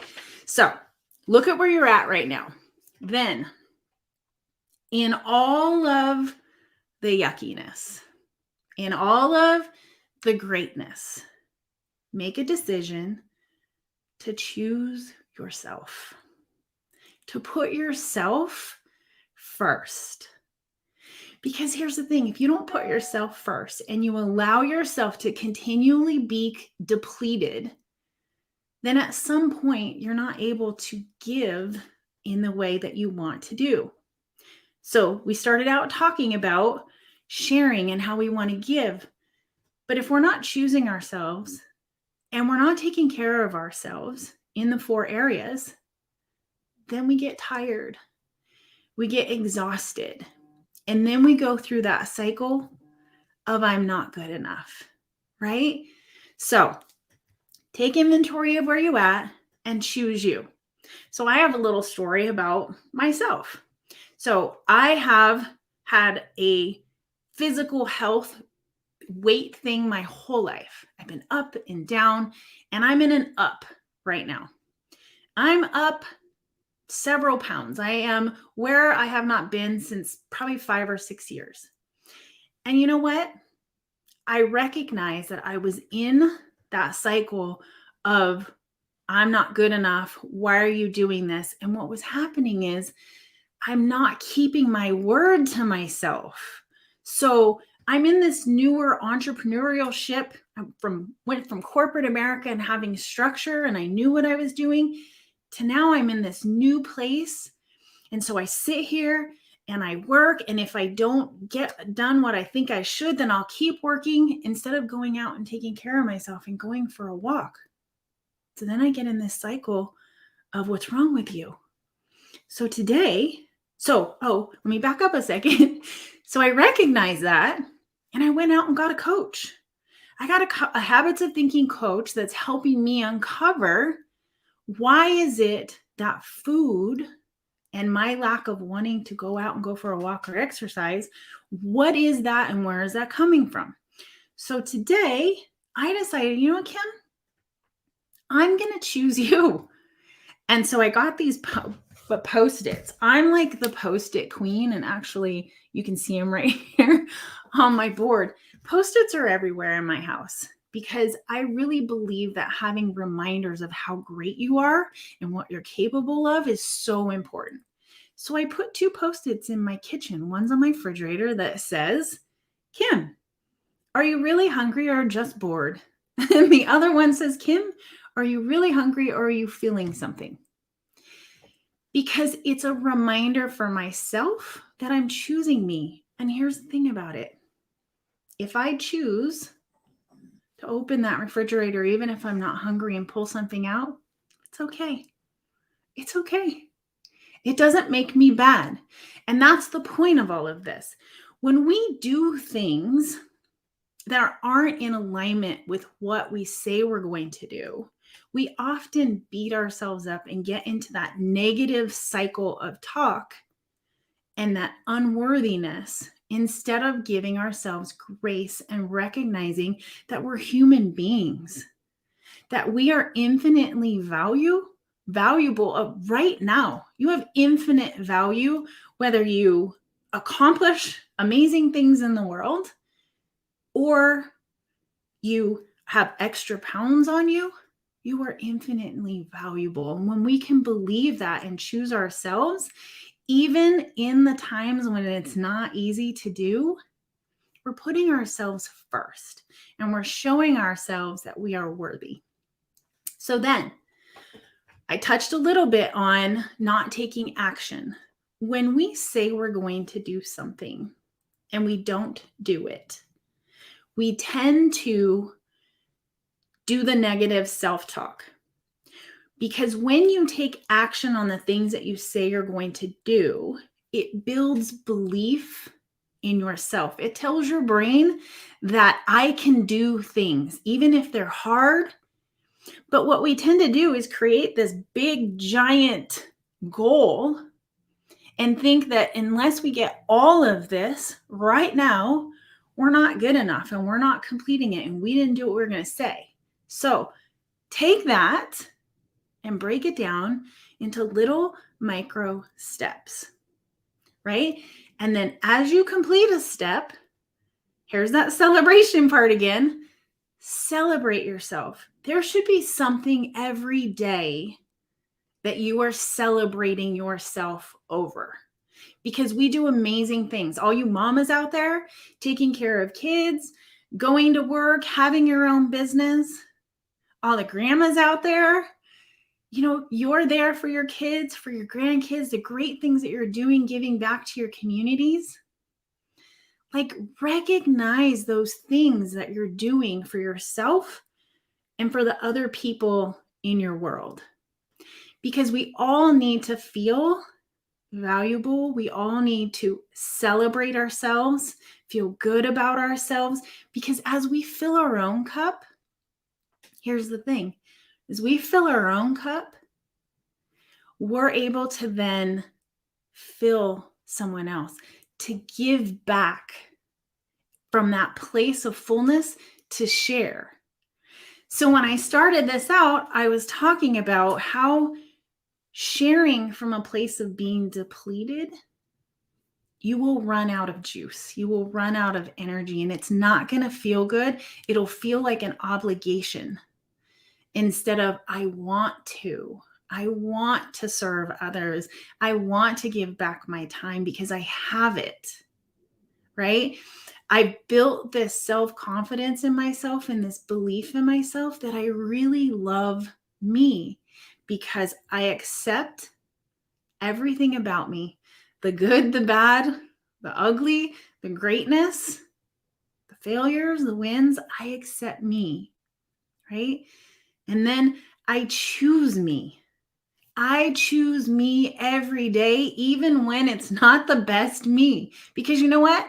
It was the best you for that day because that's how you showed up. That's the reality of it. But we get caught up in wanting to be something different. And we don't need to be any different than we are right now, right? And when we learn to love ourselves right now and accept ourselves and choose ourselves right now, then we have more focus and energy to go and complete the next step. Like, have you done like this really big goal in your life and you put together all these little micro steps, and as you complete them, you can see, oh my gosh, like I'm getting so close to look at how far I've come. And you feel how excited you get and how proud of yourself you get because you're keeping your word to yourself. You are being honest with yourself. You're giving yourself grace even when you don't do that action step for the day. But it's like, okay, I didn't do it. Why didn't I do it? All right, we'll get back on it tomorrow. Is that what I still want? Then let's get back on it tomorrow and we'll keep moving. And then you get to that goal. All that little stuff gets you to that goal. And then you start to believe in yourself. You recognize that you're capable of creating whatever you want in your life, right? That fear, you're always going to have that fear when you're trying something new. And it's when you push into that little step and you do it, you inch away and you get rid of that fear, little layer by little layer. And eventually you get to the goal and you celebrate. You've been celebrating all along, but then it's like this massive celebration, right? So then because you are full and because you are loving yourself, then you are able to fully love others.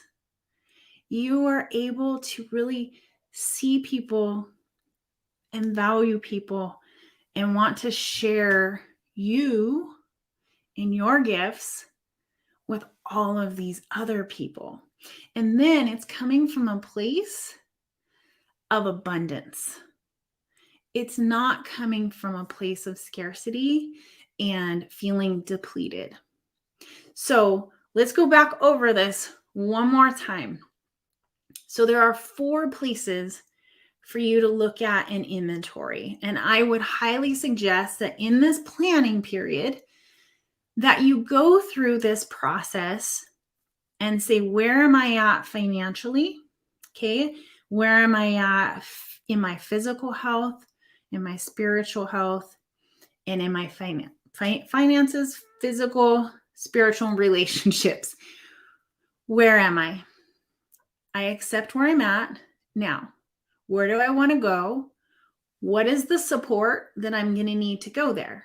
Do I need to go out and read some books? Do I need to get a coach? Do I need to get some therapy? Do I need some financial help? Whatever it is, get real with yourself. This isn't the time to tell yourself any more stories. This is the time to get real, let go of the shame, let go of the guilt. And that's not easy, but take the step to do it. Find out where you're at, get real with it, and then choose yourself. Every single day, choose yourself. And when you recognize that you're not choosing yourself, ask yourself why. Where is it that I feel like I'm lacking, that I'm not choosing myself, right? Even in the hard stuff, but choose yourself in the great stuff too. Always choose yourself. Number 3, take action. Take those big goals, put them into small goals, and keep your word to yourself by taking action on that small step each day and celebrate yourself.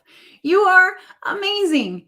You're not meant to celebrate just one day a year. You are meant to celebrate 365 days a year and recognize that there are things in your life that you can celebrate, action steps, keep your word.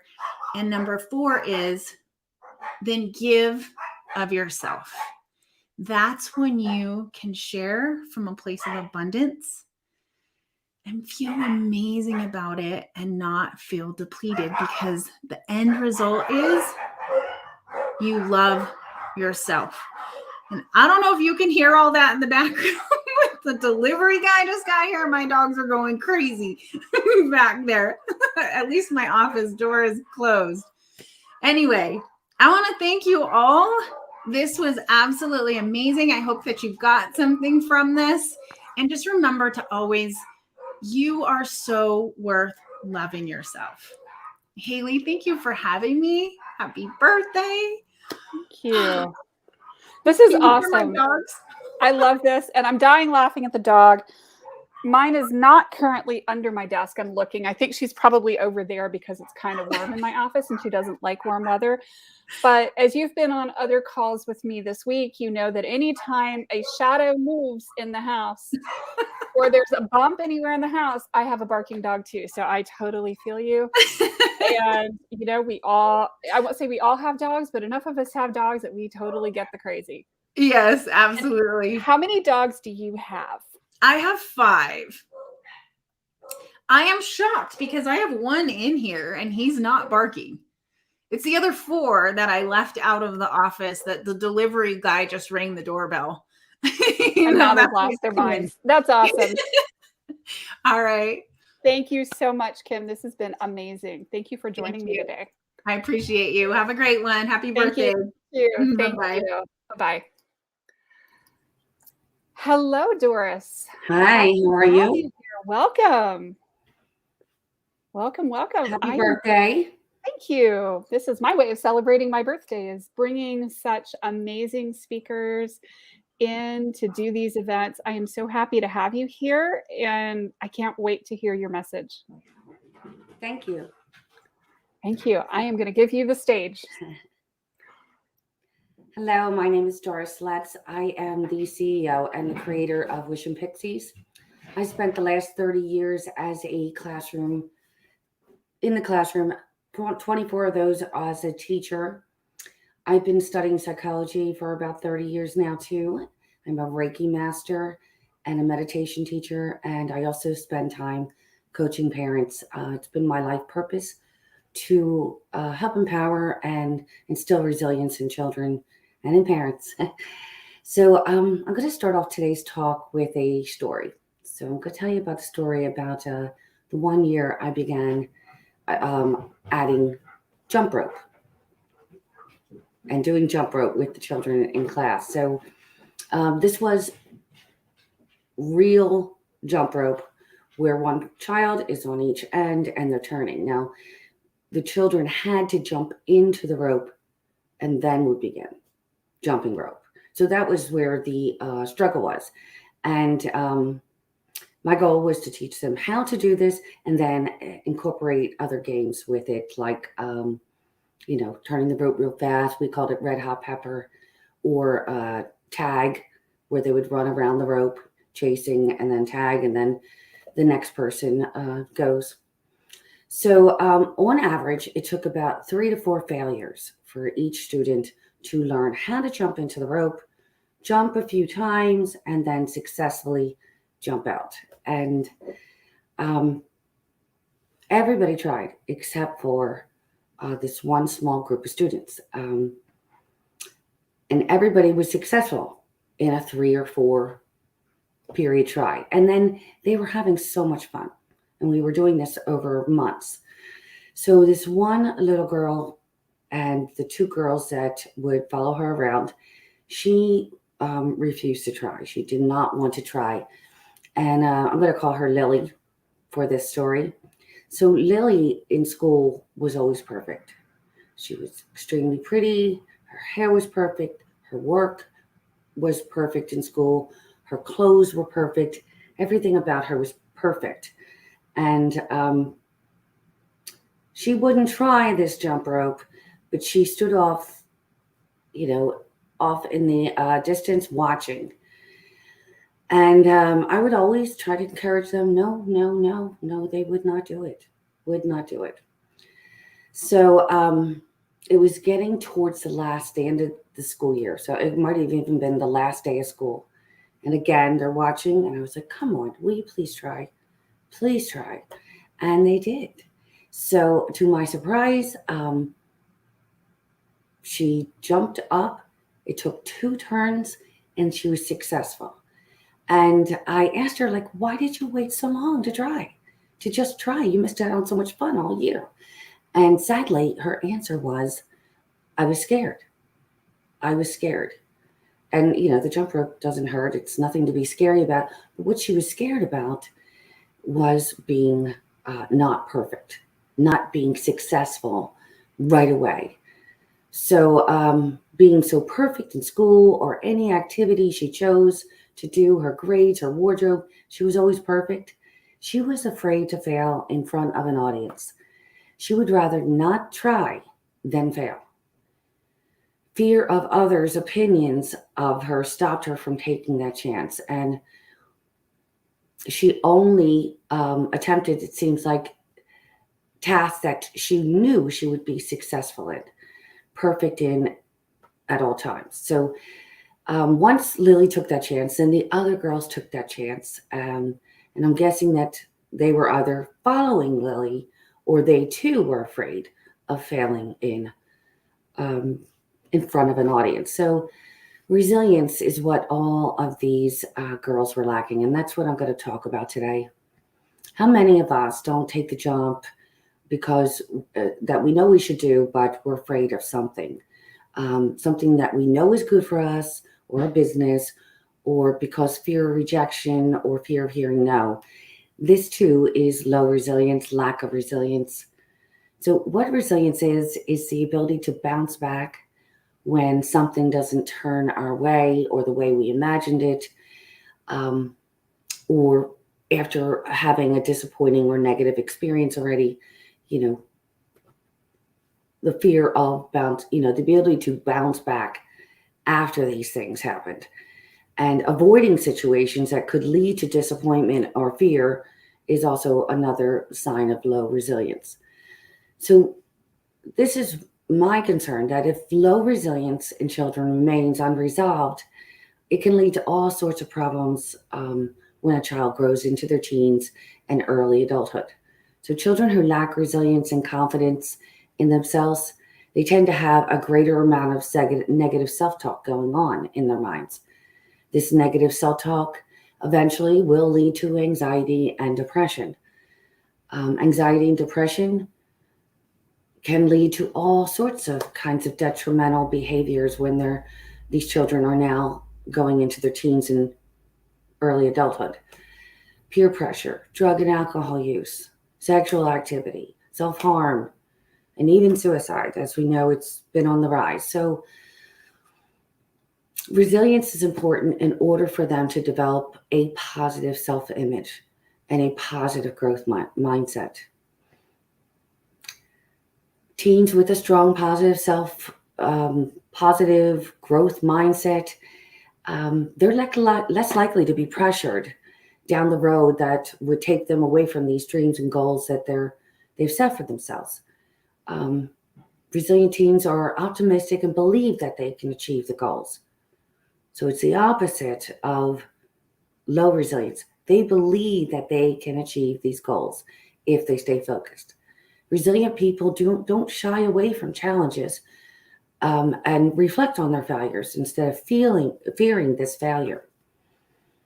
So if we want our children to have resilience as teens and adults, we must help them develop this resilience, and it's better the younger it starts. This is how they will learn to grow in resilience, is having opportunities to be disappointed and to fail. These opportunities will help them grow in resilience. Now, I know it is so hard, so difficult to watch your children struggle or fail. It's much easier to just jump in and help them or do the task ourselves. But we have to let them fail early in life and then teach them how to reflect back on it, how to figure out where the mistake might lie, and then how to jump up and then attempt again. We have to teach them how to fail. We have to teach them that failing is not the end.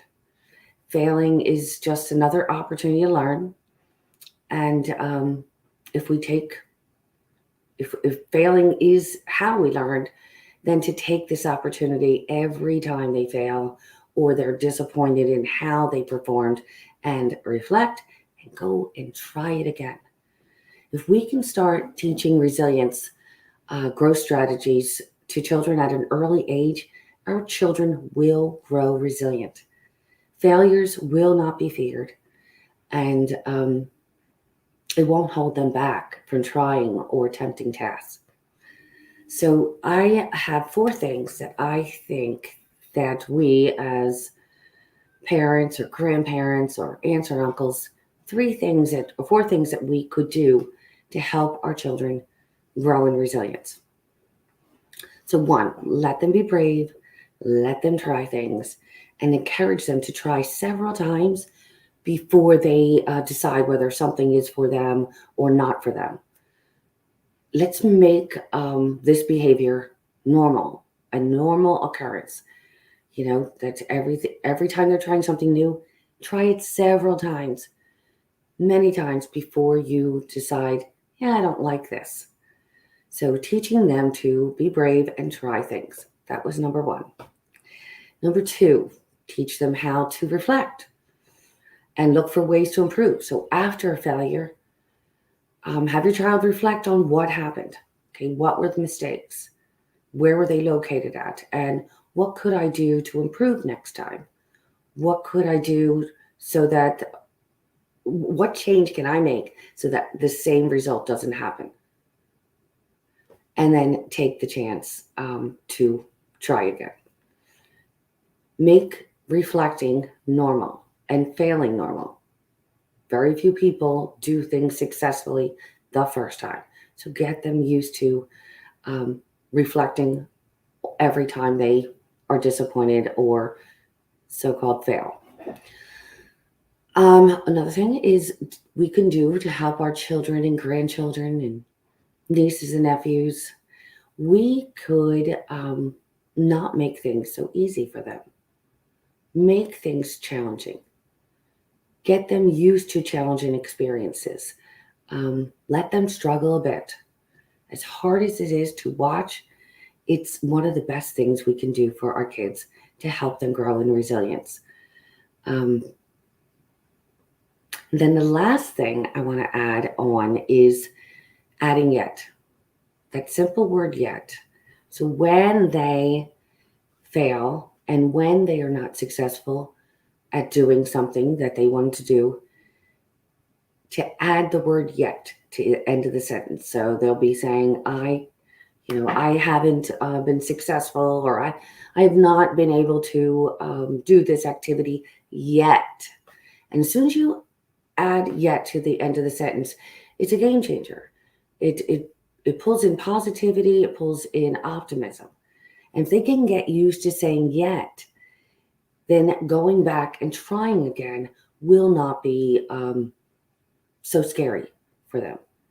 Going back and trying is just the normal thing to do because they haven't done it yet, but it's going to happen. It's going to happen. So adding yet to their daily speech would be the fourth thing I would suggest. And these are just 4 little things that we can try and add it in slowly every day, and you will see resilience grow in your children. So that's all I have for you today. I wish we were completely live where I could take questions, but We actually are completely live where you can take questions. Oh, really? That's awesome. This is not pre-recorded. But yeah, I don't see any questions currently posted, or I would read them to you. But over in the comments, if you look at the comment side, you could see any comments that people have left.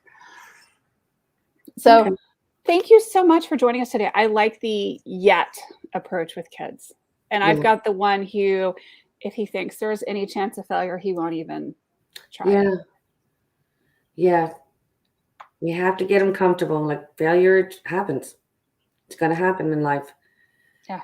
Embrace it, reflect, learn from it. Something that didn't work, it doesn't make it a bad thing.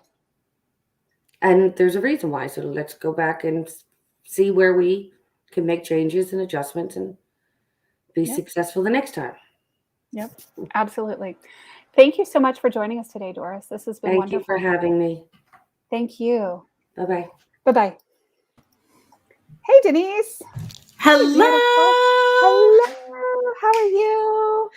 I'm so excited to do this talk, Haley, and I'm so excited to be here with you in your audience, and happy birthday. Thank you. So happy to be here. This is so much fun. I am so excited to be here. It is. Thank you for having me. Thank you for doing this on your birthday. This is like my idea of fun for my birthday. Okay. Well, people are looking at me going, you're a little weird, but okay.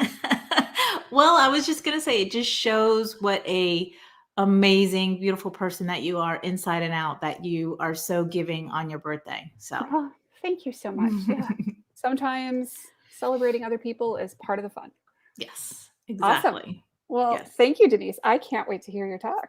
Yay. Here you go. Thank you. You have the stage, my friend. Awesome. Hi, everybody. I'm so excited to be here. My name is Denise Kavaliauskas, and I am a transformational love coach specializing in going from toxic love to true love, just like I did. So today, I would like to share with you what I call the silent abuse. Narcissistic abuse in relationships looks different from domestic violence in relationships. And that's because narcissistic abuse is what I call the silent abuse. It's when the abuser punishes the victim by saying things like, behave, calm down, you're acting crazy, why are you so sensitive, and things like that. There's no direct punching going on to the face or the body. It's more like a punching you mentally and emotionally, but it's still domestic violence. It's the isolation from your friends and family. It's the devaluing you and your gifts, your talents, and your abilities. It's having zero emotional support in the relationship. The abuser knows from listening to you so well in the beginning of your relationship what buttons to push to make you act crazy or hurt your feelings, so much so you go into an hysterical cry time after time. The abuser's calm demeanor fools the court system, the police officers, the attorneys, your family, their family, your friends, his friends, everybody. Narcissistic abuse is not recognized in the court system because it's so hard to prove, but it's still domestic violence. Here are 7 signs to look for in narcissistic abusive relationships. 1, you're upset and your partner is calm and does not care about how you feel. 2, you over-apologize in the relationship and blame yourself for things. 3, your partner is mean to you. 4, your partner doesn't believe in you and your gifts, your talents, your abilities. 5, you are devalued in this relationship. 6, passive aggressive behavior like silent treatment, stonewalling, taking things from you to punish you. 7, makes you look like the bad guy. When you hear the same words over and over again, it gets really hard not to believe it. Trust me, I was there. An abuser's strongest weapon is emotional manipulation. No man or woman makes you who you are. You are who you are. You are who you choose to be. Your life, your past, your choices, your attitude, and your faith make you who you are. Abusive people want to make you feel stuck, afraid to leave, sometimes with their violence, sometimes with their words. That was me. I heard it all the time, and I believed him. But none of it was true. Now I'm happily married to a strong, loving, and caring man who loves and adores me. So don't let anyone else control your happiness or your life. You deserve happiness, and so do your children. Break the silence, break the cycle of abuse in relationships. So what is domestic violence? Because I know for me, I would hear those words and I would instinctively think it was the physical part of abuse. And that is domestic violence, but there's other levels of domestic violence. I want to share that with you. And because I didn't know that at the time in my 22-year relationship, I didn't know I was being abused because when I thought of domestic violence, I instinctively went to the physical. And because my relationship sometimes was physical, I dismissed that. And I didn't look at all of the other aspects of the abuse that I was going through and identify it for what it is. So let's talk about what is domestic violence. So domestic violence is a pattern of behaviors used to establish power and control over another person through fear and intimidation, often including the threat or the use of violence. Other terms of domestic violence include intimate partner violence, battering, relationship abuse, spousal abuse, or family violence. More than 3 million children witness domestic violence in their homes every year. Children who live in homes where there is domestic violence also suffer abuse or neglect in high rates.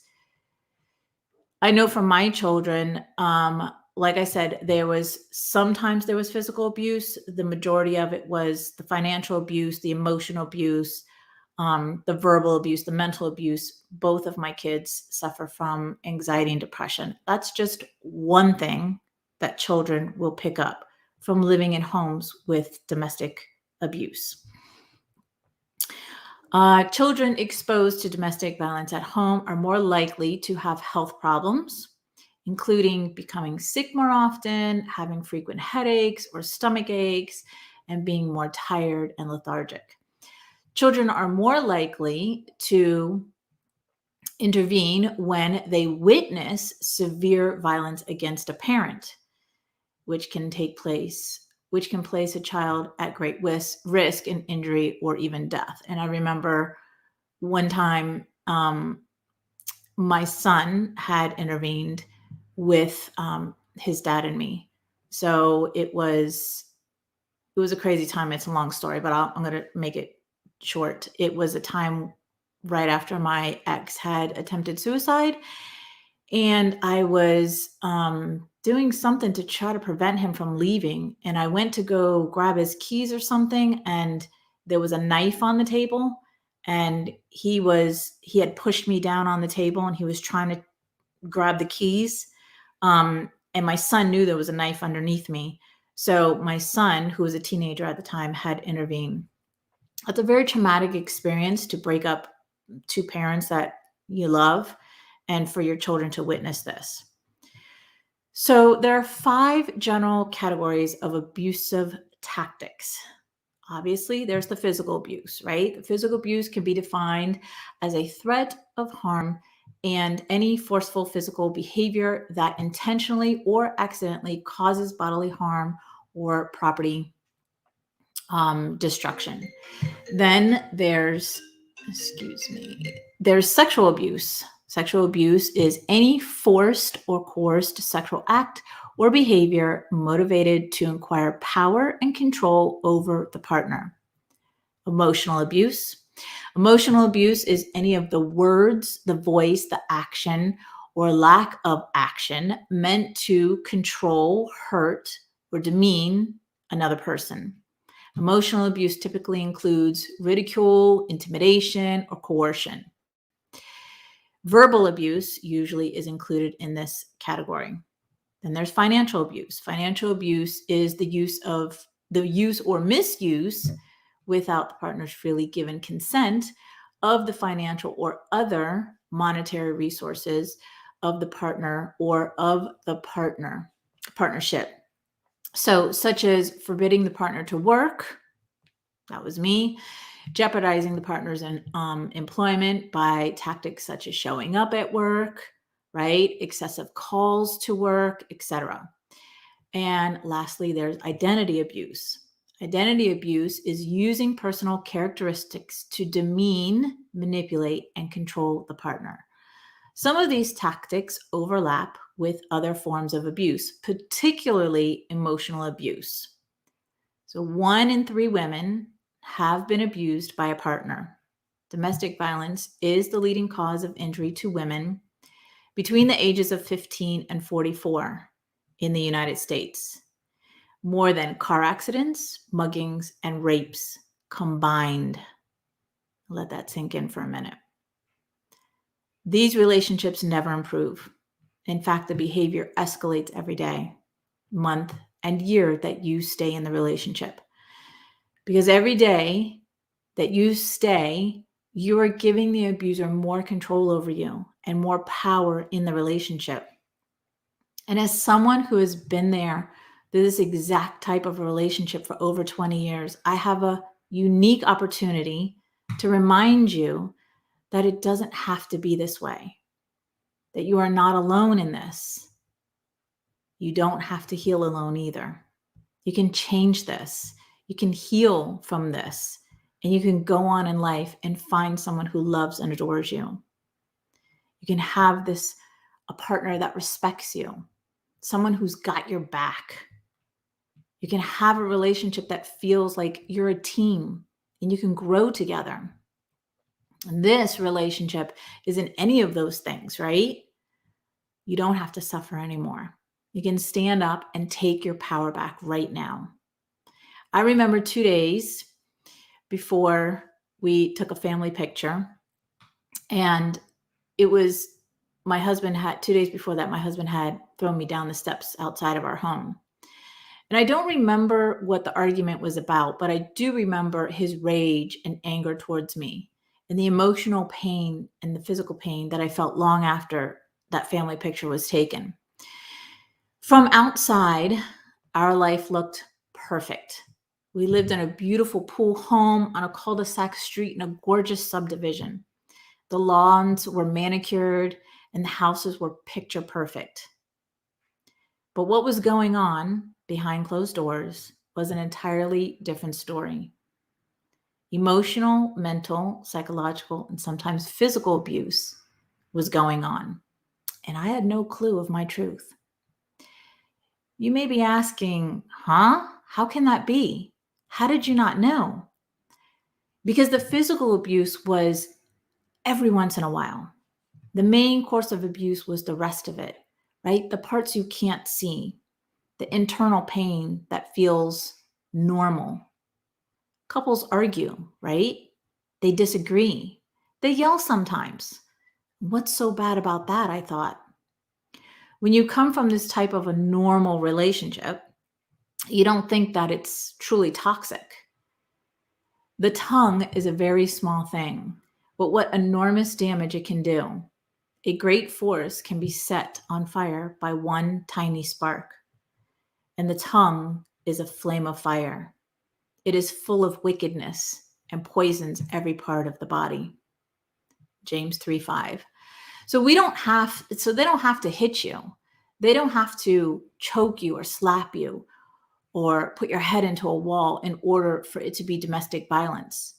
They can degrade you, humiliate you, blame you, scream at you, lie to you, cheat on you, and withhold finances, or even just try to control you.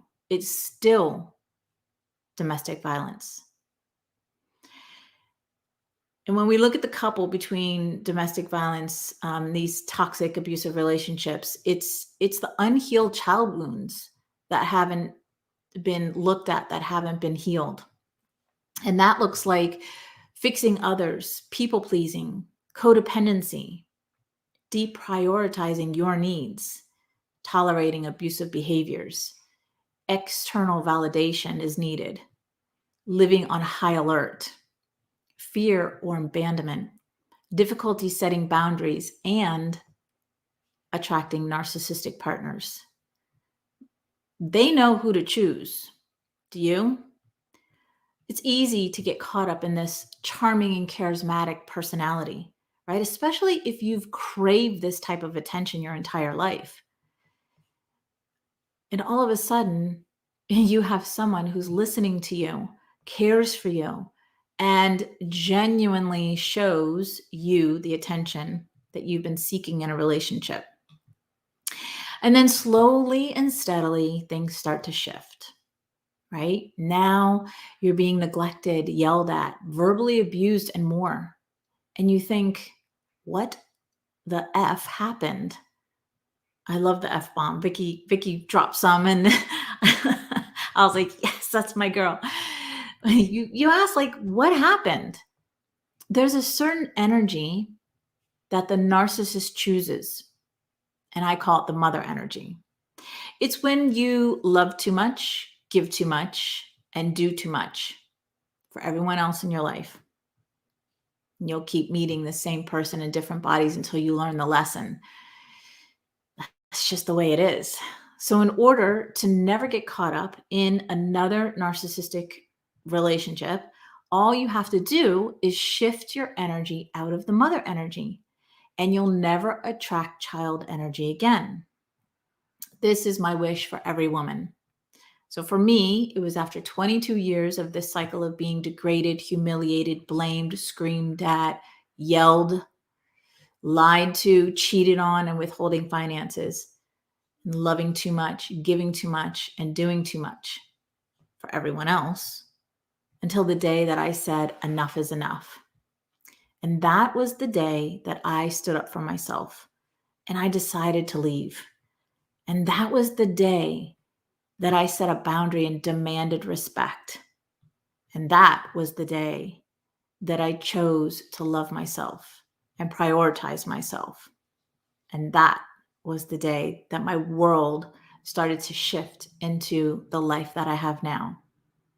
It took a lot of navigating through my emotional pain and childhood wounds that led me into a new and healthy relationship. But I did it, and you can too. Thank you. Thank you. That was awesome. Thanks. And I apologize for the barking dog in the background. No worries. Clearly, I am not the only one with the barking dog today. So thank you so much. This was awesome. Absolutely. And eye-opening. Yeah. That's Very why I eye-opening. do this. 2 open eyes. There you go. I love it. Thank you so much for joining us today, Denise. Absolutely. Thank you. I wanted Thank you. to respect everybody's time and be very direct and finish in my time slot. So Thank you. Yes, I absolutely. appreciate it. Thank you, Haley, so much. Thank I'll be you. toasting for you tonight. Happy birthday. Thank you. I appreciate it.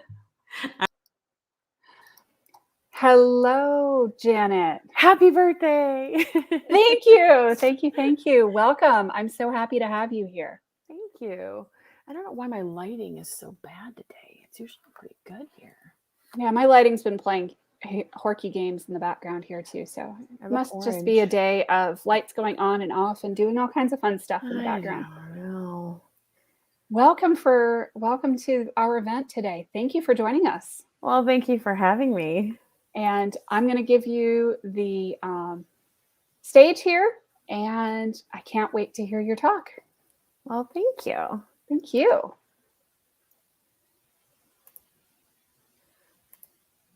Well, hello, my name is Janet Martin. I am with JRM Sources. I am a leadership, I like to say that I'm a leadership educational speaker, as well as a facilitator of group leadership training to build up teams, things like that. But I want to tell you today about my why and why I do this stuff. And I'm going to grow you some value this weekend too. I wanted to say, first of all, how I went from a people pleaser. Yes, very hard to, I was totally against conflict. I didn't like to face conflict. I felt like I had enough in my life. And I thought, well, how am I going to use my leadership skills and grow people? And I had to start with me. And I was stuck in the past in great positions to help others connect with customers and things like that. And but I was limited career-wise to be able to move up and grow. And once I tapped into leadership skills and changing my mindset, I was able to influence others and take a position that could have gone nowhere to somewhere. And I built my resume, and it inspired me to continue growing leaders. It's not about people following me. It's about me inspiring others and for them to continue to do the same thing. And I'm just so excited about this journey that I finally get to go on. And a little bit about my background. I was raised in a very strict household with a military father and a mother that was from a different country. She was from Japan. And of course, her upbringing was very different as well. They're very strict as well, but she also came from a broken home. And so she was learning as she was raising us and learning culture and learning language. And you forget about all these things when you're working in an organization and you're trying to connect with people. If you don't actually connect with them, your communication is lost. And I think it's so important for people to connect and to be able to inspire other people. Now, whether it's your child or your spouse or your coworker or somebody at your church, the leadership skill to have is communication and the connection, because again, you're influencing others around you. Let me just say the definition of leadership, according to the Oxford Dictionary, is the action of leading a group of people or an organization. And a lot of people think automatically of upper management. Now, the CEO, but then why do people leave leaders and go to different organizations? It's just a title. Leadership is a skill that is learned. It's not just something that comes with a title, which of course most of us would wish that it did, right? That it was automatic, like, oh, I got a management position. I'm a leader. I have all these leadership things and goals and skills, and I can pass them on to everyone. And usually that's not the case. And so it's my job to come in and help you get those skills. And maybe you have those skills, you just haven't pulled them out in a while. And that's also my job, to change that mindset, to get your thinking back on the right path. Because, you know, when things happen in an organization and it's negative, people can take something and bring it out in a positive light, and other people can feel as if it's damaging and scarring, and it can be a negative emotional event for them. And then you get this pattern of negativity and closure, and that person may hold so many great skills, so much knowledge for that organization to really grow, but they're holding back from talking to anybody, from communicating or connecting with anyone. And that's not leadership. That is the opposite of leadership. My definition of leadership is to influence, always aspire to inspire, and help others become their very best selves by continually learning and growing and achieving goals along the way. Back to my background, my upbringing, I was in a household, of course, with a strict set of parents. And I was also a middle child and a girl. So I pretty much had all the statistics against me to be raised in a healthy household. My father was raised around one other brother and 4 sisters. And so, of course, he was very strict with me. And he was also military background. So he kind of had the mindset of, you do as I say. And that's not leadership either. You can't just bark orders at people anymore. You really couldn't do it then, but you got away with it more back in the day, right?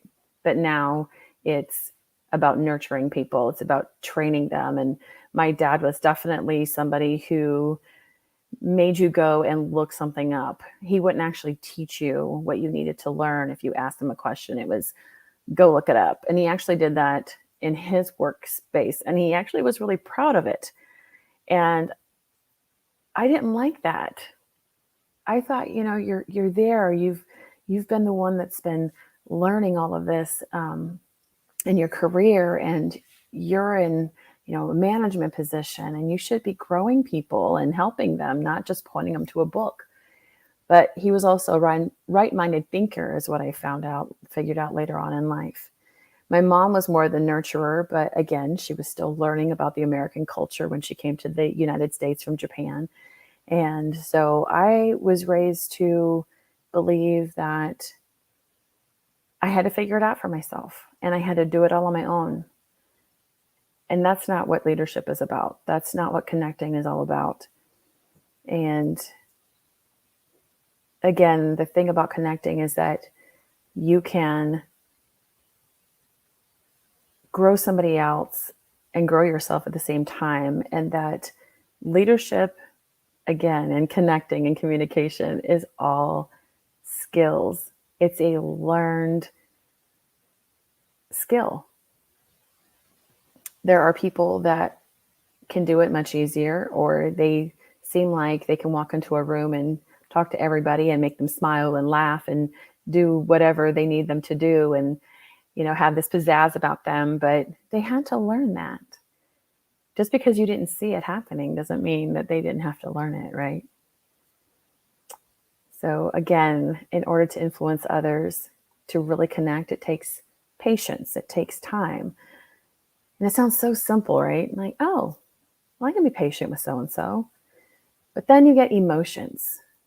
Emotions come into play. A whole other game starts, right? You think that you're going to go in and you're going to be the cheerleader and you're going to just make everything great and it's going to work out fine. And then you have your negative Nancy, and then you have somebody who feels like when you talk about change, or, well, everything pretty much changes, right? That they say the most consistent thing in everyone's life is change. And that is so true.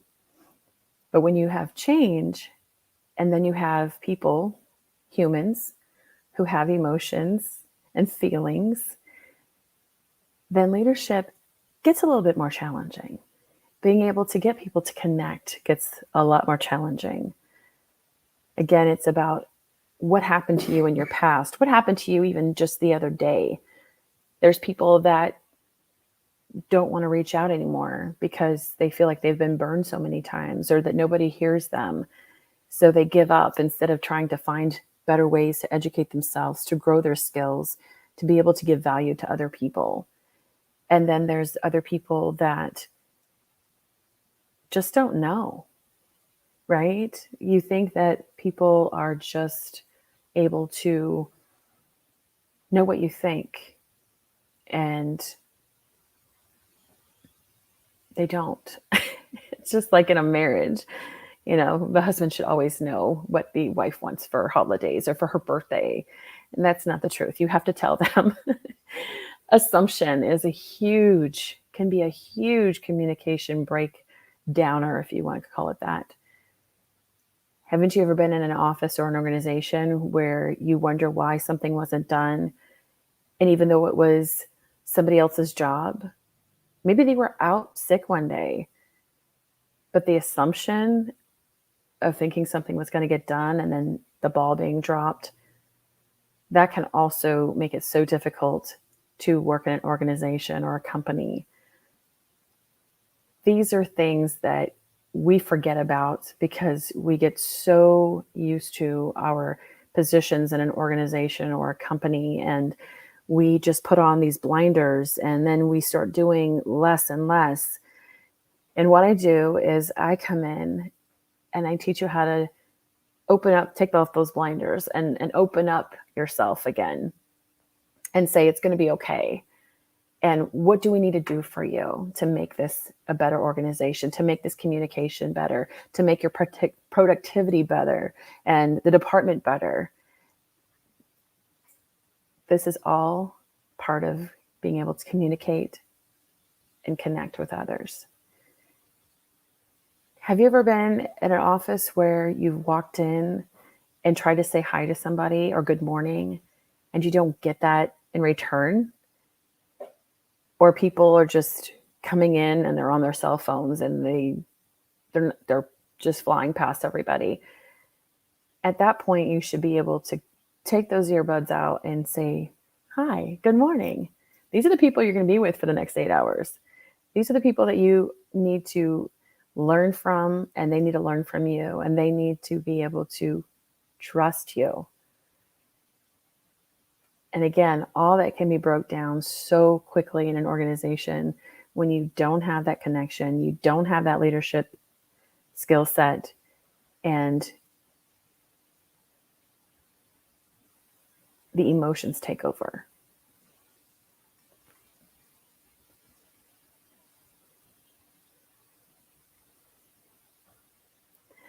I want to pivot a little bit in this conversation. I want to talk about character.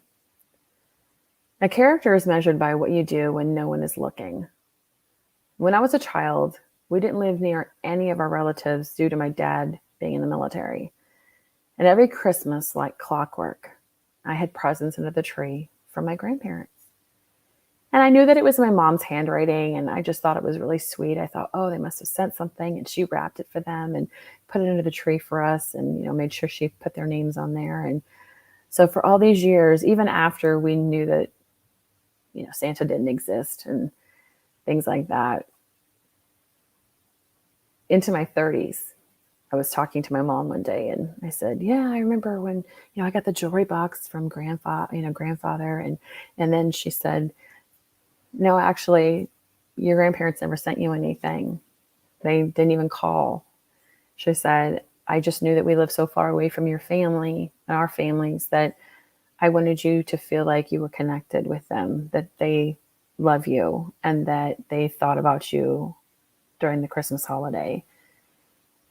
And I was so brokenhearted, but at the same time, a whole new floodgate of love opened up for my mom. And I just thought, wow, not only did she do this out of the love for us, She didn't even tell me for at least 25 years. And wow, if that's not a show of character, I don't know what is.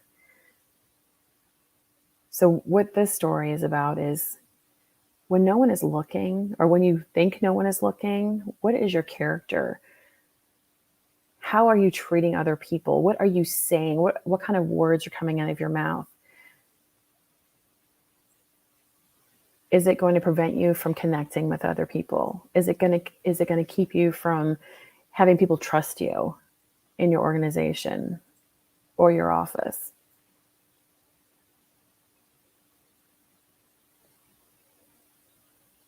Now, some of the ways that you can connect may not just be talking to somebody or asking them about their kids or their grandkids. It could be through artwork. It could be through sports, through playing sports. I connect with others through stories of my life, through songs that I write, and I do it through laughter too. I do it through empathy and sympathy, and I do it by listening. And I do it by sharing mistakes. Oh my goodness, I'm so human. I make mistakes all the time. And take those mistakes, and I've learned from them, and we grow from them. And as long as you're always learning, that's a great leadership skill right there to have. Never think you're done learning. Never give up on learning and growing. I hope you've gotten something out of my talk here today. I know I was excited and I kind of got off on different ideas, but the main idea is leadership. You don't just get it handed with you with a title. And leadership, you can be a leader anywhere in the organization. I was in the middle of an organization when I discovered that leadership was way more than just a title. And I saw the value that I brought to others, whether it was the patients, my coworkers, even my supervisor. She noticed the difference. It's just being you and continuing to get better at being you and not allowing those bad things that happen to make you give up on your goals and your dreams. It's to brush yourself off, shake it all off, and say, okay, this didn't work. What's going to work? And of course, surrounding yourself around people who have that same vision as you of wanting to be a leader and wanting to grow people and aspire to inspire people. And I do want to say that my father, who brushed me off for years, he was military. He was raising men and women, just like his dad and mom raised men and women. There was no time to play. It was time to do what you needed to do to make sure that we grew and we had skill sets that we could find jobs, we get educated, and grow families and have our families. All that, I feel, taught me more, to love stronger, to be more present in my kids' life, my grandkids' lives, and the people around me that I network with. But even though he brushed me off for years, and he always spoke to me as if I were in trouble, or he didn't have anything to say to me. And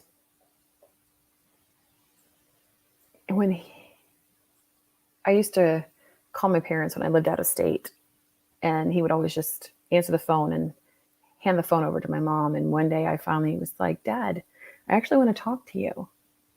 And he got excited. And I didn't think that he would ever get excited. I thought he was just, I'm Dad. You could talk to Mom. And then after that, they were both on speakerphone with me all the time. And he always told me that he didn't need me to help him with anything. But unfortunately, my dad was diagnosed with Alzheimer's this past few years, and I moved back to be closer to them, and I was there for my dad. And we connected so much in that last year, even though there were words that he couldn't put together correctly to make a sentence that made sense. But we figured it out. And I was there till he took his last breath. And he made sure that he told me that he loved me and that he was thankful for me. So if you think that people cannot change, they can't grow as people and gain skills to connect, then hopefully this story of my father and my relationship with my dad shows you that it is possible.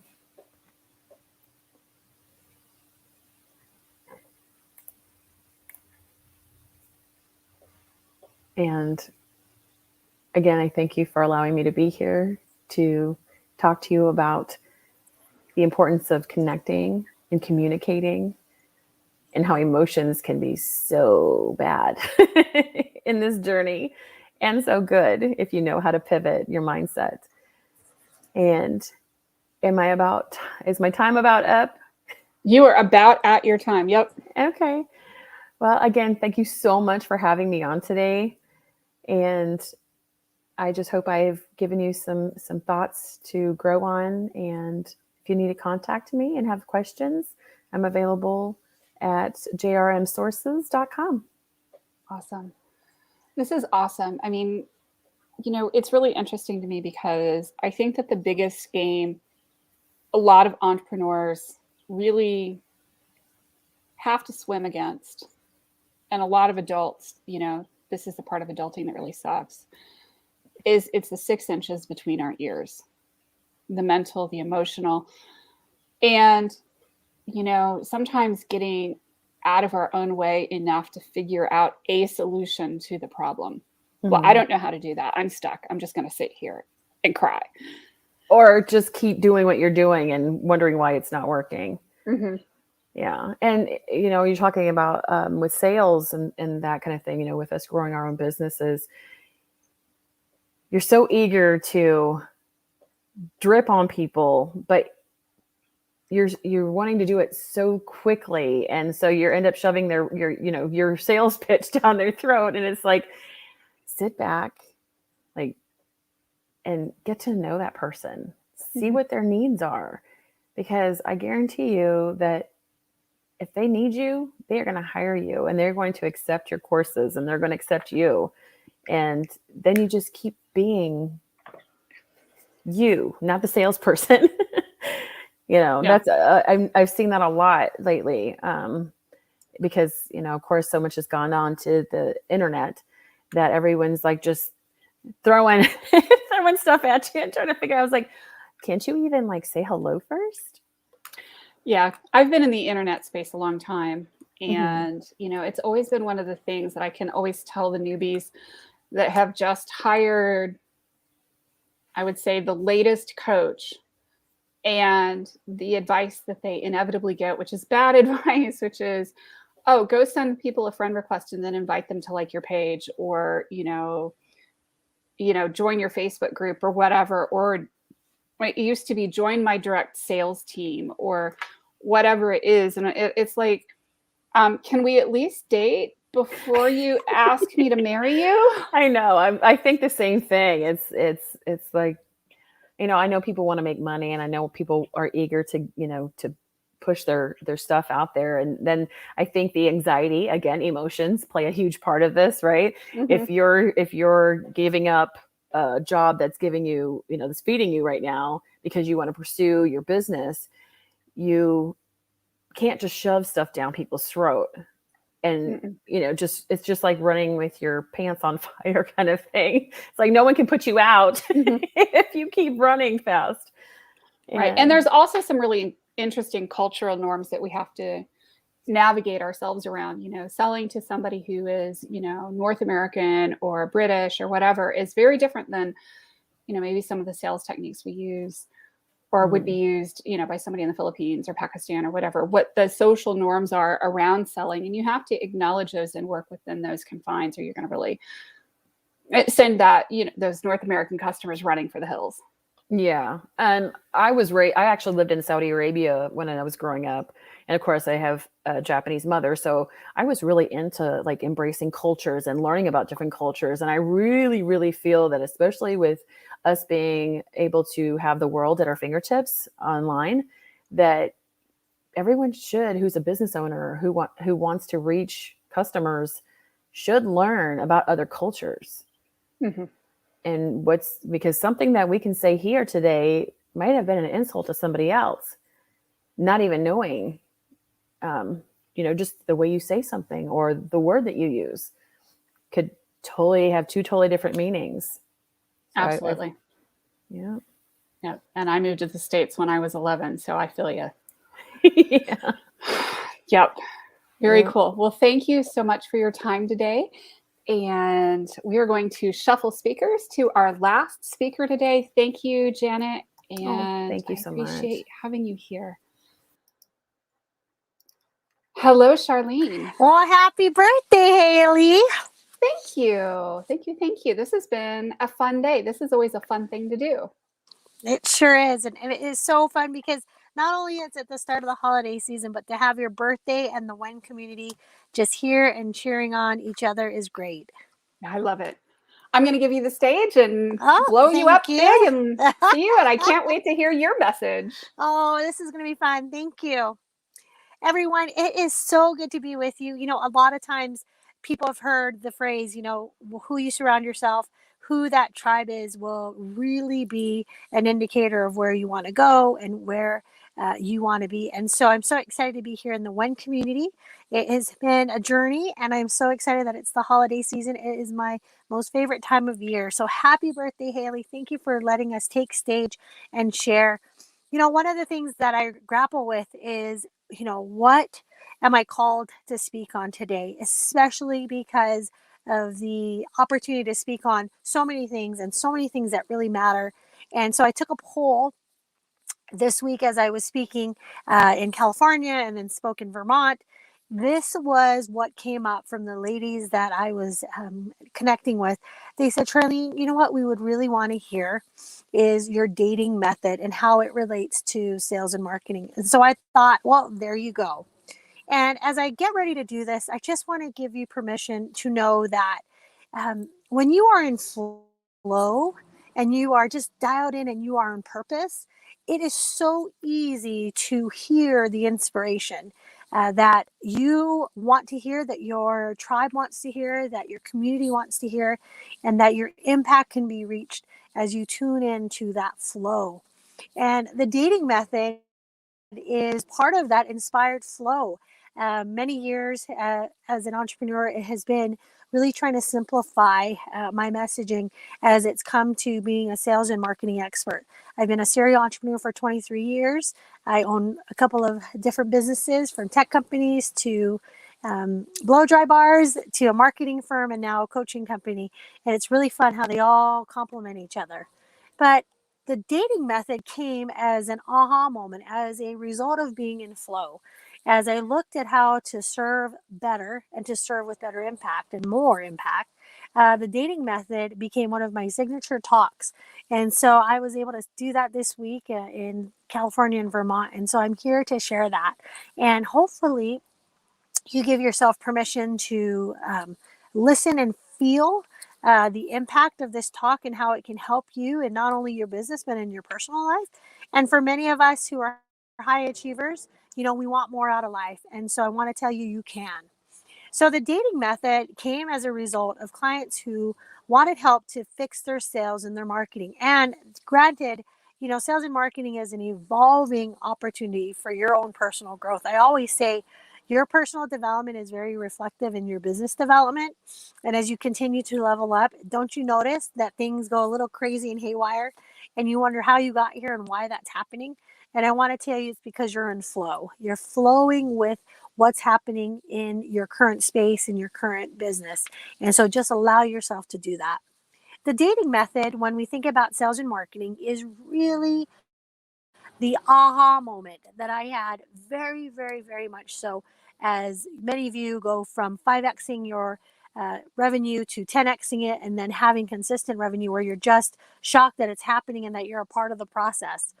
The dating method came as a way to create a story behind how sales and marketing worked. And sales is not something really easy to do. For a lot of us who become entrepreneurs, we forget the reality of being an entrepreneur is that you have to master sales. And sales is a skill, sales is training, sales is a process of doing it over and over and over again. And so when this dating method came as one of my coaching opportunities in speaking, it was because I wanted it to be simple for my clients to understand how sales and marketing worked. And so here it is. The dating method and the principles that I'm going to talk about today are based on three simple things. One, you're dating people in your business that are going to be potential clients, potential strategic partners, potential referral partners. These are people. That's my first rule. When you are in business, you're in business with people. You're not in business with TikTok or Clubhouse or Facebook. And so when you realize in this dating method who you're actually in business with and for, understanding that you're in the people business will allow you to take a step back from worrying about all these platforms and all these strategies and just really get down to the people you are serving with your product or your service. The second thing about the dating method is that there is a process in dating. There is a process from start to finish, from the start of the sale to the close of the sale. And just like dating, there's a start of it to the end of it. And I always will use this example. When you're starting out in dating, I want you to be the Jimmy Choo red hot high heel shoes. That means that you are standing out in the sea of sameness. I want you to get inside of yourself and remember it's you that has the solution to your sales and marketing. And think about the one dynamic thing that you have. And obviously you have more than one. But when we're talking about the dating method, I like to keep it simple. Pick one thing that makes you stand out in the sea of sameness. Is it how awesome you are? Is it how much you love people? Is it how you serve people? Maybe it's even how you coach or you teach. And use that to stand out. Just like the red hot Jimmy Choo shoes, you will stand out in the sea of sameness. And the third thing, as you get ready to use this dating method, is understand that you are serving, not selling. This has been a huge aha moment for a lot of my clients who are driven by high performance, results, revenue, by following the numbers. And that's important, everybody. But I want you to remember that you are, right, serving others because of your skill, because of your product, and because of your service. So let's dive into the dating method. So when you first realize the amazing person you are and that you're in the business of people and that you are looking at serving people, the first thing is to show up. Show up where people are. Just like the dating method, if you're looking to date people, hopefully you're at places where there are single people. So just like in business, go to networking events, come to online groups, go to LinkedIn, do some LinkedIn lives, be where people are, because you're more likely to make then connections. Connections are the key to starting those conversations of getting that first date. Now, you always want to remember that when you are meeting so many different people, you want to be really clear on who you are, what you do, what problem you solve, and why it's awesome to connect with all these amazing people. And start off with just getting to know them. This can be a one-to-one, this can be networking, this could be even, I've had this experience a lot of times when I'm networking and meeting new people. I'm actually going with my friends, other colleagues of mine that have connections and relationships, and they're introducing me to other people. So I'm not necessarily really walking in super cold. So that's the first step. It's just being around people, getting yourself ready to do that, and then being able to, connect and talk and meet. Here is one of the golden nuggets. Be likable. Be exciting. Be happy. Smile. It will do you a lot of good. A lot of times when people are starting the dating method, they're so nervous, they're overthinking it, and they're worried about how they look, how they feel, how they show up. And I just say, show up and smile. Be ready to serve people. Be ready to meet people. As you get comfortable doing this, guess what the next step is? You have these connections. and then you set some time to get to know them. Maybe you're going to do some coffee. Maybe you're even going to say, let's go get some dinner or even some lunch. That is the next step of the dating method when you talk about sales and marketing in your business, is that you're getting some time, some face time with them, whether it's virtual or in person. Now, what do you do when you're there on the date? Are you looking at your cell phone? No, you're paying attention to that person and you're literally present. That is one of the most important golden nuggets when you get to that part of the dating method in sales and marketing, is actually to show up and actually be present.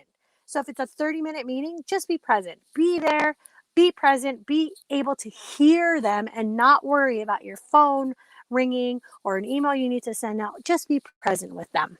All right. So you've got to this point where you're networking, you're doing one-to-ones, you're meeting each other, you're being present.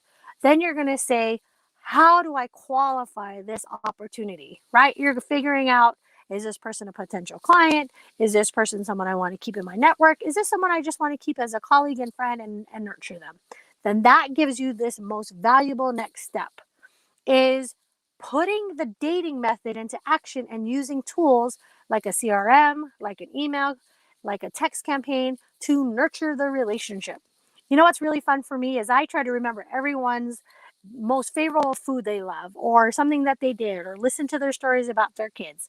So you want to make it memorable, because in the sea of sameness, guys, you look like everyone else and you're all there for the same reason.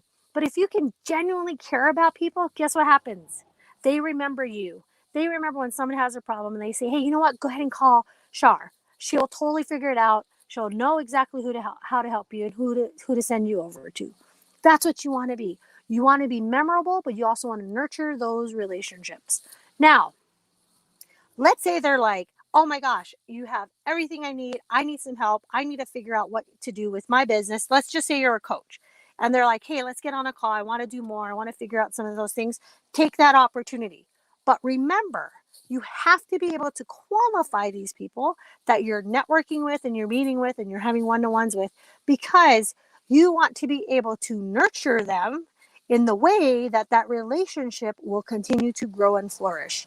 Now, this is what happens a lot of times. Don't ever do this. When you meet someone, you want to get married because you think, I'm going to save you. I'm going to help you. I'm going to do everything for you. The second that goes off and that siren in your head starts doing that, I want you to take a step back and bite your tongue and don't say a single thing about it. Just be present. Be there to meet them, enjoy, and get to know them. Now, in this dating method, if they do want to go ahead and continue on, right? They want to get to a place where you will be dating, and then you will be able to solidify your relationship and give it a name, which is client and service provider, especially if you're a service provider in insurance, or you're a therapist, or you're a coach, or you're marketing. That is where you get to solidify the relationship. And this is what's really powerful about this. Here's my third golden nugget. In the dating method, it is so important to make it about them and not you. So when they become a client, celebrate them. Be a part of their lives. Get to know them more. Do as much as you possibly can to celebrate why they're working with you. And this is where our clients get a lot of fun, because we get to do crazy things. And so it becomes a personable relationship. It's like I have thousands of friends that I get to do business with. That is the best way of showing up in your business. Now, let's say the person doesn't work out, right? They're just like, you know what? I don't need the service right now. I'm not really looking to buy those services, or maybe in a couple of months. Then make a mental note using a sales tool, a calendar, your CRM, and make a comment. Follow up with the person in the next 30, 60, 90 days, wherever they're telling you you want to be consistent and follow up. Because just like the dating, right? Sometimes you just need a couple of more experiences. Maybe you get to meet and have a couple of more cups of coffee. You don't have to necessarily close the deal right on the onset or get married, as I like to tell my clients. Now, as you're progressing in this relationship, right, and you have a definition of a relationship, and now this person is your client and you're celebrating them and you're doing everything that you can, here is where it shines. Get a testimony. Be able to have them show up and share on your behalf. I have some great clients who will show up on my lives or show up on my events, and they'll actually give a real testimony in real time, because they are so excited about what we get to do for them, and then they get to share it with other people. That is the power of not worrying about having thousands and thousands of clients, but having the right kind of client. So this dating method is so key when you understand clearly who your ideal client is, what that ideal client's about, how sincere and genuinely you want to show up for them. Because guess what? Those clients will bring you the next client. And that is really the power of this dating method for your sales and marketing. I just love this method because it keeps it simple. It helps people kind of calm down before they let those butterflies in their stomach get in their throat or get them so worried and stressed out. This has been a proven method for sales and marketing. It has been a proven method for just building relationships because you're in the business of people. You're not in the business of these social media platforms or worrying about every live you're going to attend. Remember, you are about people. People are your jam. People is who you do business with, and people who feel your energy and you're genuine are always going to have your back. They're going to be loyal to you. They're going to care about your benefit, your well-being, who you are, how to make you win. And that's what you want to show up as, guys. You want to show up 100% for yourself. And when you're in flow like that, you attract other people in that flow. So I am so excited to be here at, Haley's celebration of her birthday. But the fact that she's allowed us to be here and be a part of her community and allow us to share this today. The dating method works, guys, for your sales and your marketing. It's a proven method that literally helps you keep it simple. That your sales and marketing can do so much more when you do the dating method. And I'd love to, network and chat and meet with you. DM me. I'm on here all the time. I'm making my posts. I'm doing my lives. Just connect with me. Let's chat. Let's meet. But the dating method, guys, is something so simple that you can do anything you want. And that's my alarm to make sure I'm on time because Haley has this time spot and that I'm the closer speaking today for her platform. So I want to make sure I was respecting her time today. So thanks so much, Haley, for letting me be here with you. And what do you think about the dating method, right? That was freaking a boom talk. Right? Like, seriously. Can we just date first before you ask me to marry you? Yeah. Well, Seriously. and it kind of broke it down. I just broke it down. So they knew every step and some things to do and some action items. But the fact that it was like simple and I made it even fun is a lot of people go, oh, I don't have to stress out about this. I don't have to worry about it. I'm like, no, just show up, be yourself, just do you. Just do lunch first. Or coffee. Or coffee, right? Yeah, just totally. be there. Oh, Yep. Haley, I love it. Thanks for letting me share the dating method with sales and marketing. I appreciate it so much. Thank you. Take care. Thank you, everybody, for joining us today. And thank you, Charlene, for being my closer. I appreciate your help. And take care. Have a blessed rest of the day. Happy birthday, Haley. Thank you, Charlene. Bye-bye, everybody. Bye-bye. Bye.